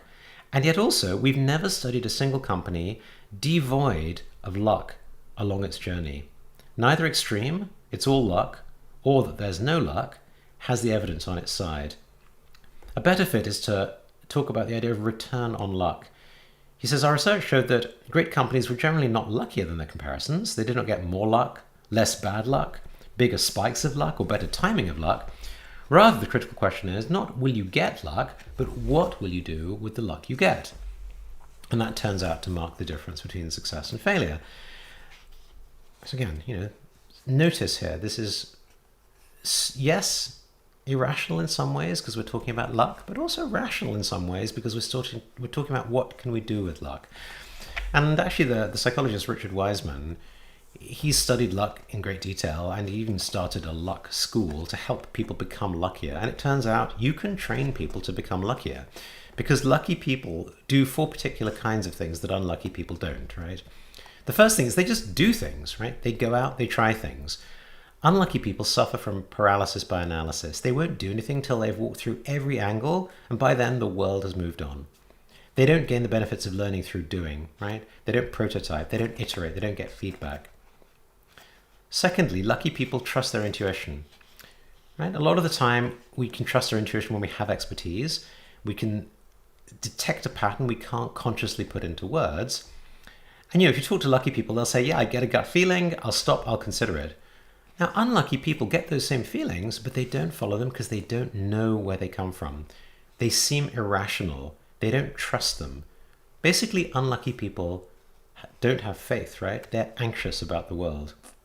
They don't trust the world. Right, the third characteristic, optimism. Lucky people expect good fortune, right? They buy into positive superstitions. Crazy as it sounds, good luck charms do actually improve performance. Whether it's physical skills like playing golf, even mental skills like memory tasks. Can you believe that? Good luck charms work, right? Why so many athletes still use them. Why is this? Well, by activating good luck beliefs, these good luck charms were consistently able to boost someone's self-confidence. And this uptick in self-confidence then affects a wide range of performance outcomes. Right? Lucky thinking positively affects your ability to solve puzzles, remember pictures and different cards, even putting performance in golf. So there's something about having the confidence that you will do well that makes you do well. So again, seemingly irrational, but in this case, faith has a very experimentally verified outcome. Right, the fourth thing lucky people do is they turn bad luck into good. Right, when things get tough, you've got two choices. You can fold or you can keep going. Lucky people are resilient. They keep going. Right, someone fell down some stairs and broke his leg. And the interviewer said, well, I bet you don't consider yourself quite so lucky now. And he said, well, the last time I went to a hospital, I met a nurse, fell in love, and now 25 years later, we're happily married. He said, it was the best thing that ever happened to me. So yes, things might look bad now, but how do we know what the long-term effect is going to be? Could be very positive. Right? That's a very resilient attitude, which is the kind of attitude that lucky people have. And these four luck cultivating behaviors all make sense, right? When you look at the opposites, you can see they're much worse. The opposite of doing stuff is, analysis paralysis, doing nothing.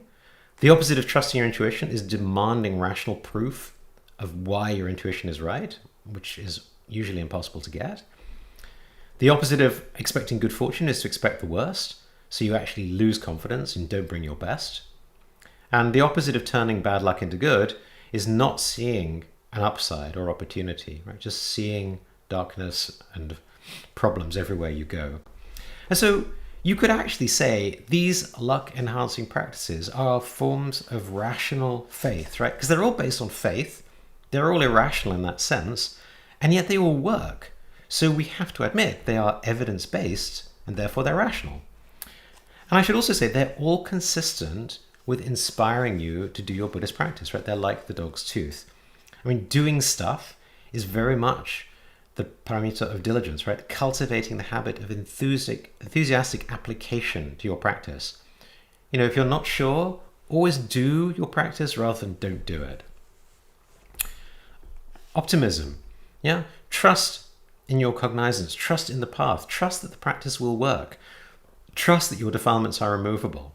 I mean, hopefully you have some good basis for that trust, even if you don't yet have that experience yourself. Yeah, so it's still, for you personally, a leap of faith, but nevertheless, there is a basis for your trust. And finally, right, don't speculate about good or bad luck. Just keep practicing, right? And this is always Rinpoche's advice. Whenever people encounter outer worldly experiences that are good or bad, or even when we encounter meditation experiences that we think are good or bad, the advice is always just keep practicing. So, this need to have rational explanations, it's a block to our practice. Yes, it's actually a block to our luck, but also it goes against non-duality.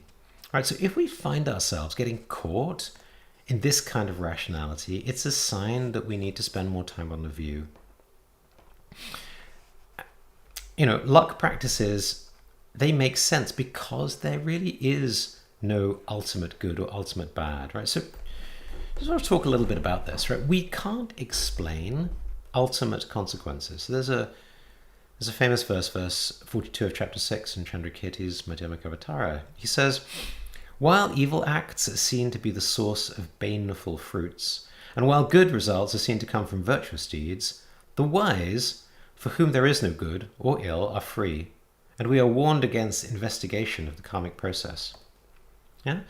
So the Buddha has discouraged speculation about the consequences of action. Very, very different from our ordinary worldly approach of really thinking through a kind of utilitarian calculus of what costs and what benefits are going to come from what we do. And I think the story of the Chinese farmer makes this point beautifully. And here is told by Alan Watts. Once upon a time, there was a Chinese farmer who lost a horse, ran away. And all the neighbors came round the next evening and said, that's too bad.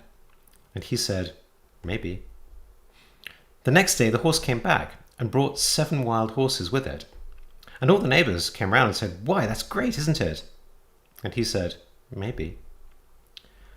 The next day, his son, who was attempting to tame one of these horses, was riding it and was thrown and broke his leg. And all the neighbors came round in the evening and said, well, that's too bad, isn't it? And the farmer said, maybe. And the next day, the conscription officers came round looking for people for the army, and they rejected his son because he had a broken leg. And all the neighbors came round in the evening and said, isn't that wonderful? And he said, Maybe. The whole process of nature is an integrated process of immense complexity, and it is really impossible to tell whether anything that happens in it is good or bad. You never know what will be the consequences of misfortune, or you never know what will be the consequences of good fortune. Yeah? So it's not just that phenomenal appearances are like dreams and illusions, or that everything is impermanent and shifting and changing all of the time. It's that the matrix of cause and condition and effect is so complex that we literally cannot say what is long-term good or long-term bad.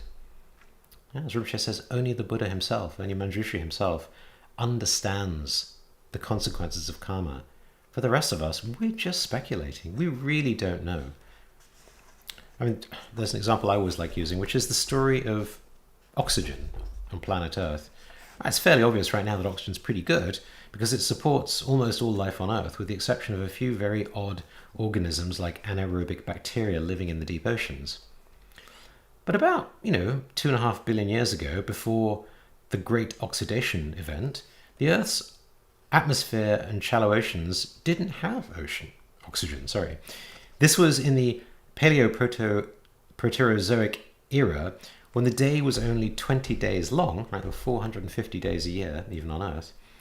And oxygen didn't start entering the system until it was produced by the first cyanobacteria, right, the blue-green algae.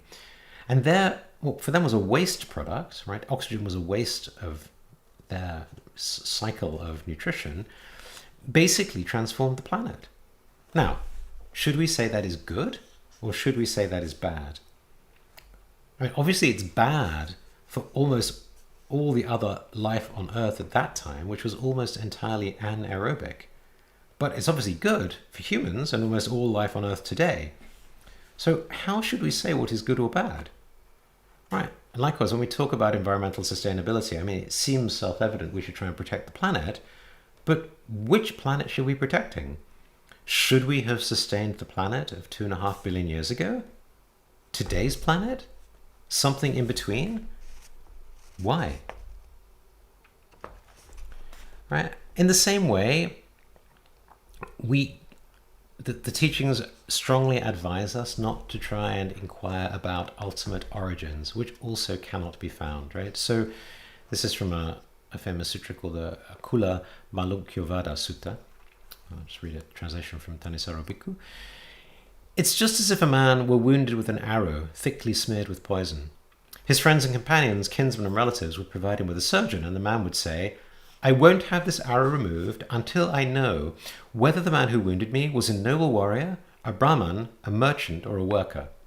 He would say, I won't have this arrow removed until I know the given name and clan name of the man who wounded me, until I know whether he was tall, medium, or short, until I know whether he was dark, ruddy brown, or golden coloured, until I know his home village, town, or city, until I know the bow with which I was wounded was a long bow or a crossbow, until I know whether the bowstring with which I was wounded was fibre, bamboo threads, sinew, hemp, or bark, until I know whether the shaft with which I was wounded was wild or cultivated, until I know whether the feathers of the shaft with which I was wounded were those of a vulture, a stork, a hawk, a peacock, or another bird, until I know whether the shaft with which I was wounded was bound with the sinew of an ox, a water buffalo, a langur, or a monkey.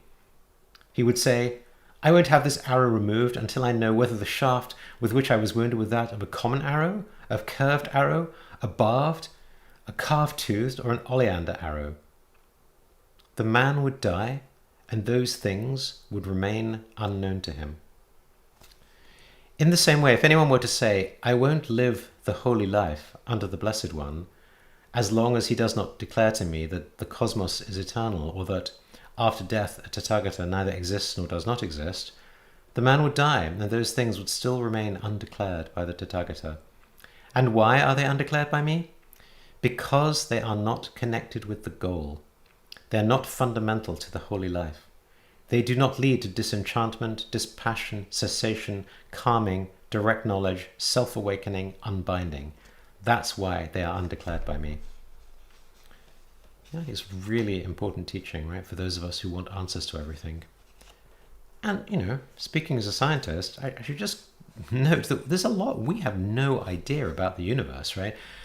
95% of the mass energy in the universe is an unknown form of energy. Yeah? The best current measurements say that 68% of total energy in the universe is dark energy, and 26% is dark matter, and only 5% is ordinary baryonic matter.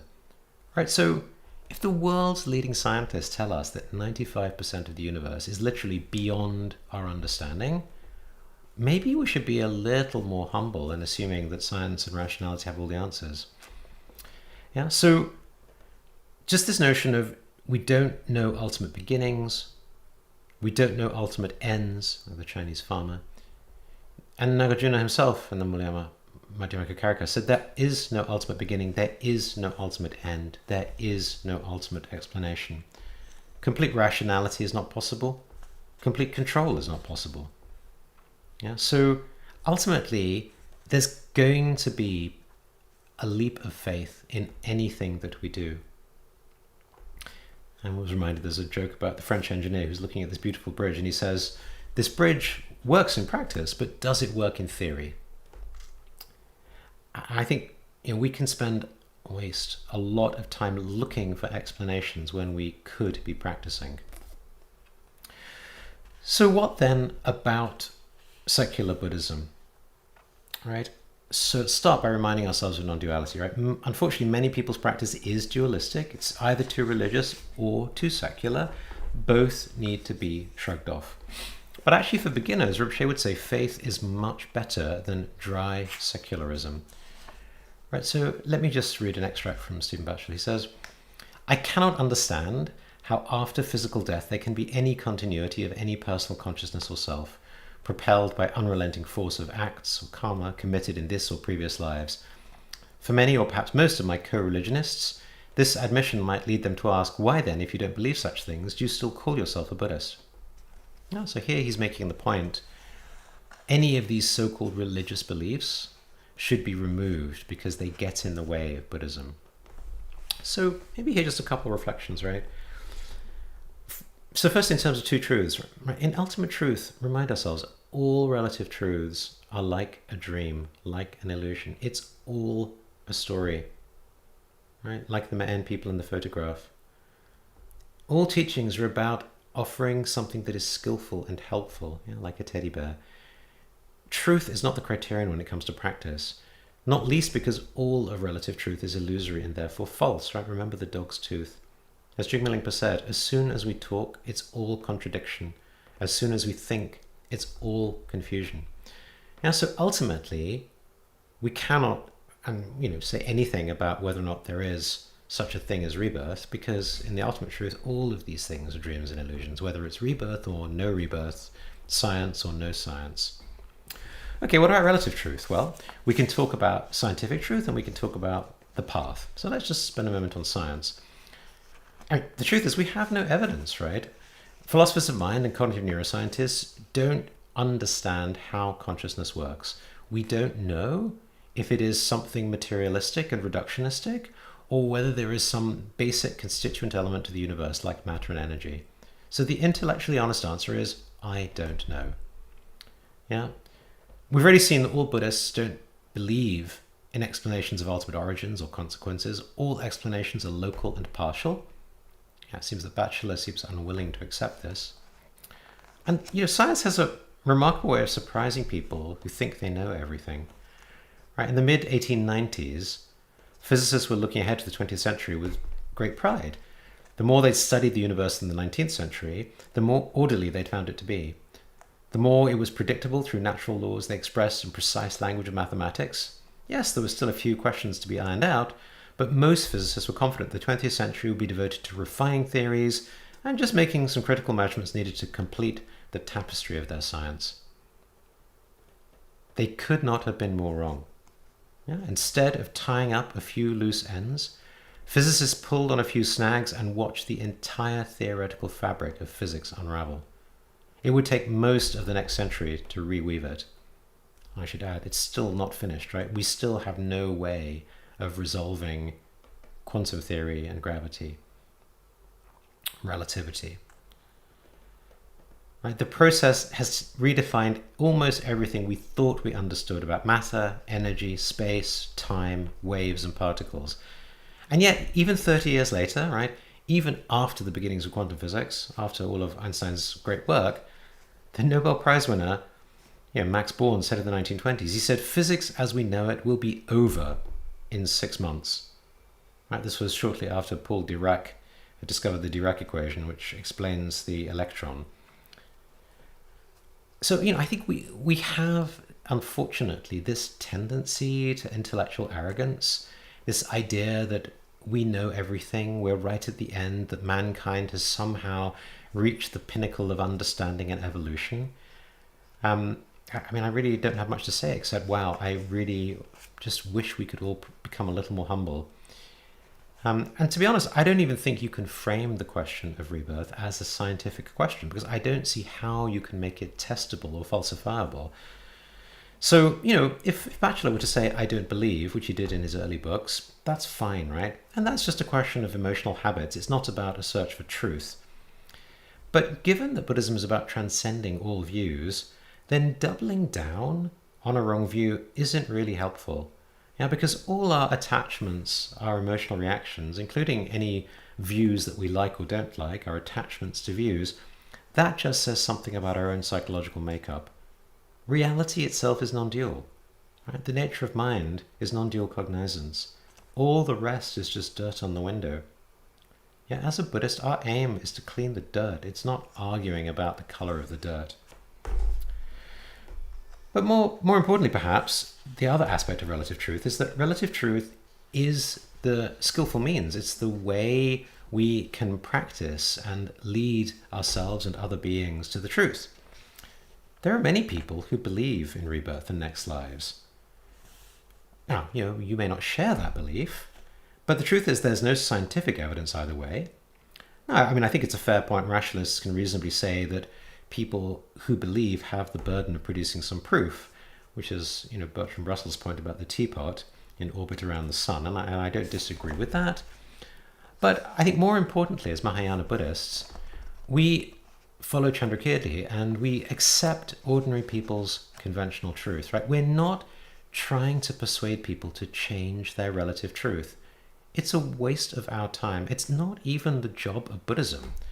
Our interest is in helping them to awaken from the dream, not to change the contents of the dream. We want to inspire people to do practice. And by the way, when I say people, I include ourselves. The wonderful thing about Dharma is it will work with whatever relative truth, whatever theory of the world a person might have. As long as they have cognizance, as long as they have mind or sentience, they will experience dukkha, right? Unsatisfactoriness and suffering. They'll have goals they can't accomplish. Unexpected and unwanted things will come into their worlds. So we can teach them Dharma. For example, His Holiness the Dalai Lama grew up believing the earth was flat, right? He was taught the traditional Tibetan model of a flat earth with Mount Meru in the middle and 4 continents. It wasn't until much later he realized that's not true. Now, indeed, Buddhism's been thriving for 2,500 years, and we've only had modern science for the last 400 years.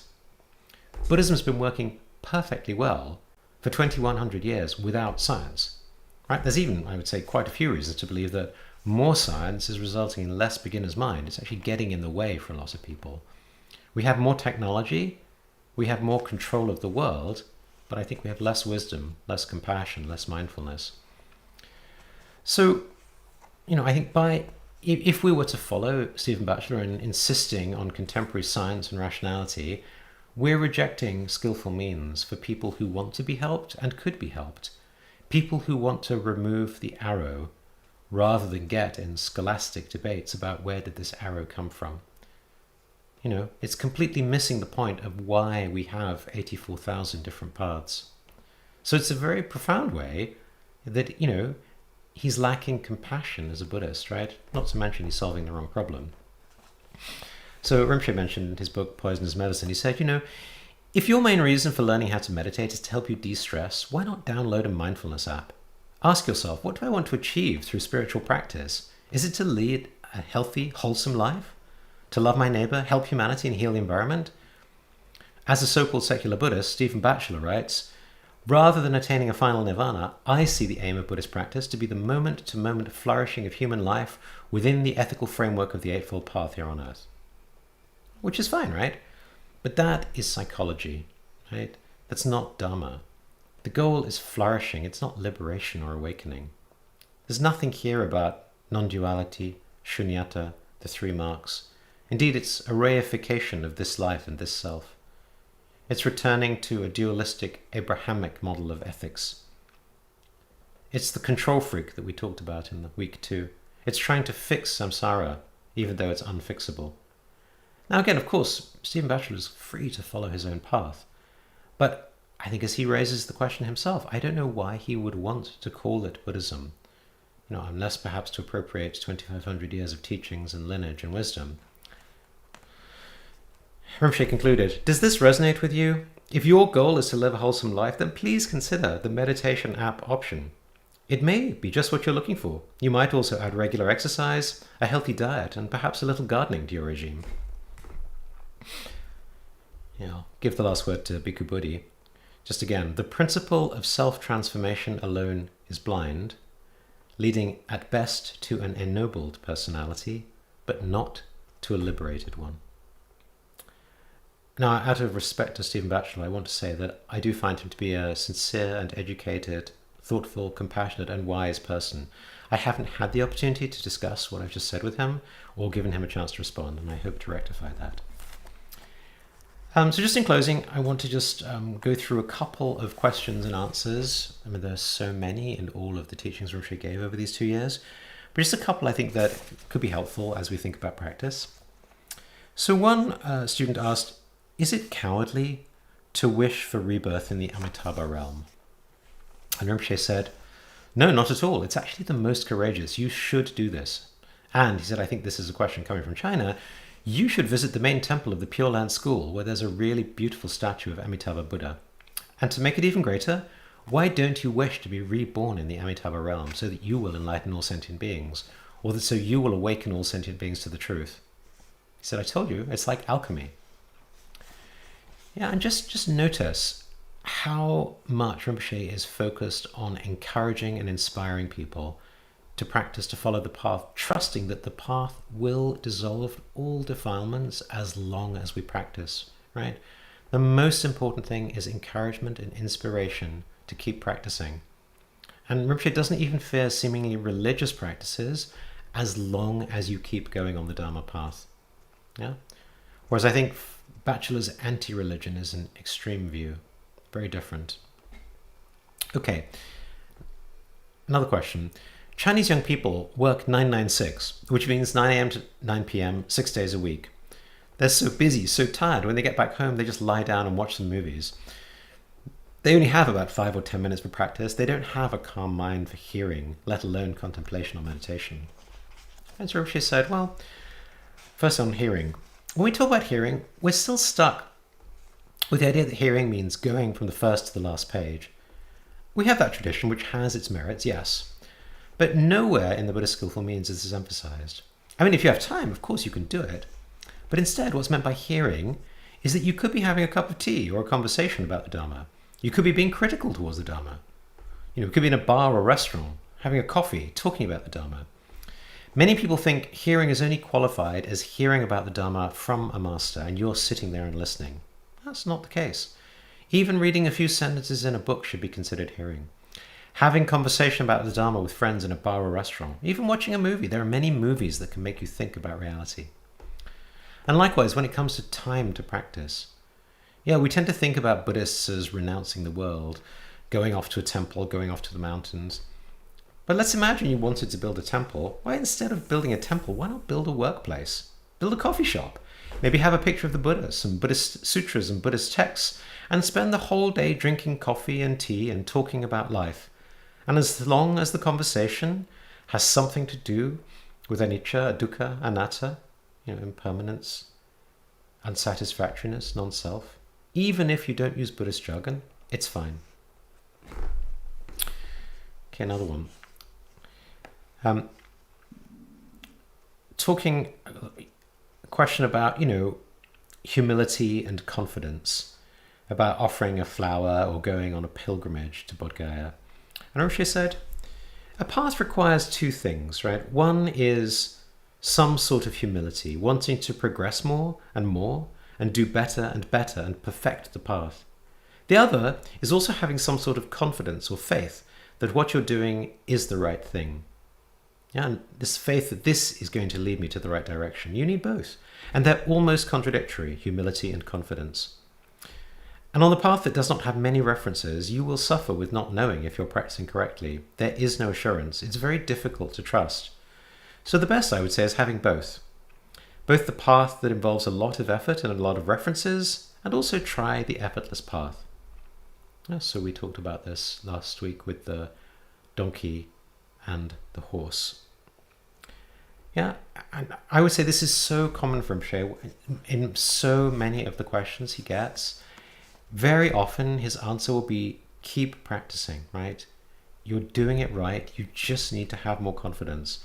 Because I think it goes back to what we talked about with luck, right? So many of us, we lose confidence, we lose faith, we make ourselves unlucky, we lose inspiration, we don't practice, and that then makes it impossible for us to actually progress with our practice. As he said, look, no matter what you do, your practice must go against dualistic habits. Whatever path you choose, whatever practice you do, that's important, but it can be achieved by a lot of things. Don't think the only antidote is shamatha and vipassana, these seemingly sort of formless practices. You may think formless practices go against duality faster, not necessarily. Many times, for most of us, it's better to offer flowers and incense and do this and dedicate to going against dualistic habitual patterns. Because you'll have done something. That'll give you confidence. You'll be more assured. You'll be happy. You'll feel satisfied. Yeah. So I think I want to end with that. This notion that inspiration, confidence really matters. And all this, whether we like it or not, is about faith. Yeah. If we have this attitude, we will find truth to be everywhere, all of the time, if only we look. Yeah. This is pure perception. As we said earlier, for those who think of him with faith, the Buddha is there in front of them. So hopefully you now have a better understanding of what that means, and hopefully you're a little more inspired to do a little practice. So with that, I thank you and wish you farewell. I'll be back in 10 minutes for questions and answers. Otherwise, I will see you next week.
Okay, so welcome back for the questions and answers. I think it's going to be very brief this week. We only have a couple. So first, from Monica, asking, is it required to have completed the Nindra before we start doing sadhanas? And the answer is no. Well, depends on your teacher is the answer. I would say the sadhana is much denser, more compressed, more sped up. So it's a little bit like asking, if you're a musician, how much do you need to practice your scales before you attempt to play a concerto? I mean, you can start playing a concerto early, but you still need the technique. Yeah, so likewise, it can be encouraging to practice a sadhana early, and some teachers like to give sadhanas as encouragement. But I also know people who've done, 3 versions of a 3-year retreat, and they'll tell you that doing the Nindra the third or the fourth time round is very different from the first time, right? It's a very profound practice. I seem to recall Rinpoche said that his teacher, His Holiness Dokins Rinpoche, did at least 7 Nindras. Yeah, the point is, it's not a one-off. It's not something to get rid of and get out of the way. And the practices involved, like, constructing a visualization, it's very difficult, right? It's very unfamiliar. The whole creation and completion, seeing the world as illusion, because our normal habit is, as we know, the exact opposite of that. So the nice thing about a Nindra is you can really take your time and practice in a very leisurely way, becoming familiar with the different component parts of the practice. In the sadhana, it's much more compressed. A long section will be said in a couple of words. So to understand what it means, you've really kind of got to be able to unpack it and decode it. So why not just do Nindra? I mean, I think Nindra is a wonderful practice. I guess if you feel inspired that doing a sadhana is somehow higher and better, maybe that's fine, right? Maybe for us beginners, we need a dualistic goal and something to work towards to inspire us. But just to say, it's not needed. And then, of course, I'd always give the last word to your teacher. So, you should ask your teacher what is right for you. Another question, also from Monica, saying, being aware of what's happening in the present moment, where's that supposed to lead us? Is it to the awareness of impermanence? Well, I mean, it's to seeing the truth, right? And the truth is more than impermanence. It's the 3 marks, if you're in the Theravada. It's impermanence, it's unsatisfactoriness, and it is non-self. And if you're in the Mahayana, it's seeing non-duality directly, right? Seeing shunyata. And if we could familiarize ourselves with that, then it's by no means just the awareness of impermanence. That's actually a path that will lead us to awakening, to liberation. Well, that's the whole point of our path. Yeah. Another question from Monica. Is it okay to have several practices, several deities? I think I like variety and change. Yeah, again, question for your teacher. I mean, Rinpoche's answered, he said, you can, of course, there's nothing prohibited. The danger is that you will just stay on the surface with all of them and never really go deep in any of them. And his recommendation is it's much better to really go deep and achieve mastery, because that's really the only way you're going to be able to work with your emotions, work with your mind, work with the more subtle aspects of dualistic awareness. Right? If you're still busy trying to just learn the basics of a sadhana, you're going to be too busy with that and not really able to focus on the mindfulness, on the bodhicitta, on the non-dual awareness while you're doing the practice. Okay, question from Irene about the concept of faith in Buddha and in Buddhism. Different from divinity, different from Abrahamic religions. And I mean, I hope I've covered that. So yes, we talked about the 4 kinds of faith, and we definitely always, come down to the most important thing about Buddhist practice is the good in the beginning, the good in the middle, and the good at the end. So having that intention, having that dedication, and always staying with non-duality in the middle. difference between Vajrayana and Mahayana, I mean, there's long answers to that, but the very short answer, I would say, is that in terms of their view, they're really no different. I mean, they both are based on the view of non-duality. The Vajrayana view, even Mahamudra or Dzogchen view, it's no different, no higher than that non-dual view. So, if you have studied Madhyamaka, if you understand the non-dual view, at least intellectually, that will take you through all other paths and practices. The difference is that the Vajrayana has a huge richness and depth and complexity of different kinds of practices, right? Different kinds of skillful means. So there's many more methods in the Vajrayana than in the Mahayana. It's sometimes said also that those methods, because they work more directly with our emotions, with our ignorance, they can also be more powerful in this modern era where there's just so much of that kind of confusion. But that's it, right? That's all the questions. So I'll pause for a second to see if anyone has any in the chat. And no, in which case, thank you all again. Have a wonderful week, and I shall see you next week.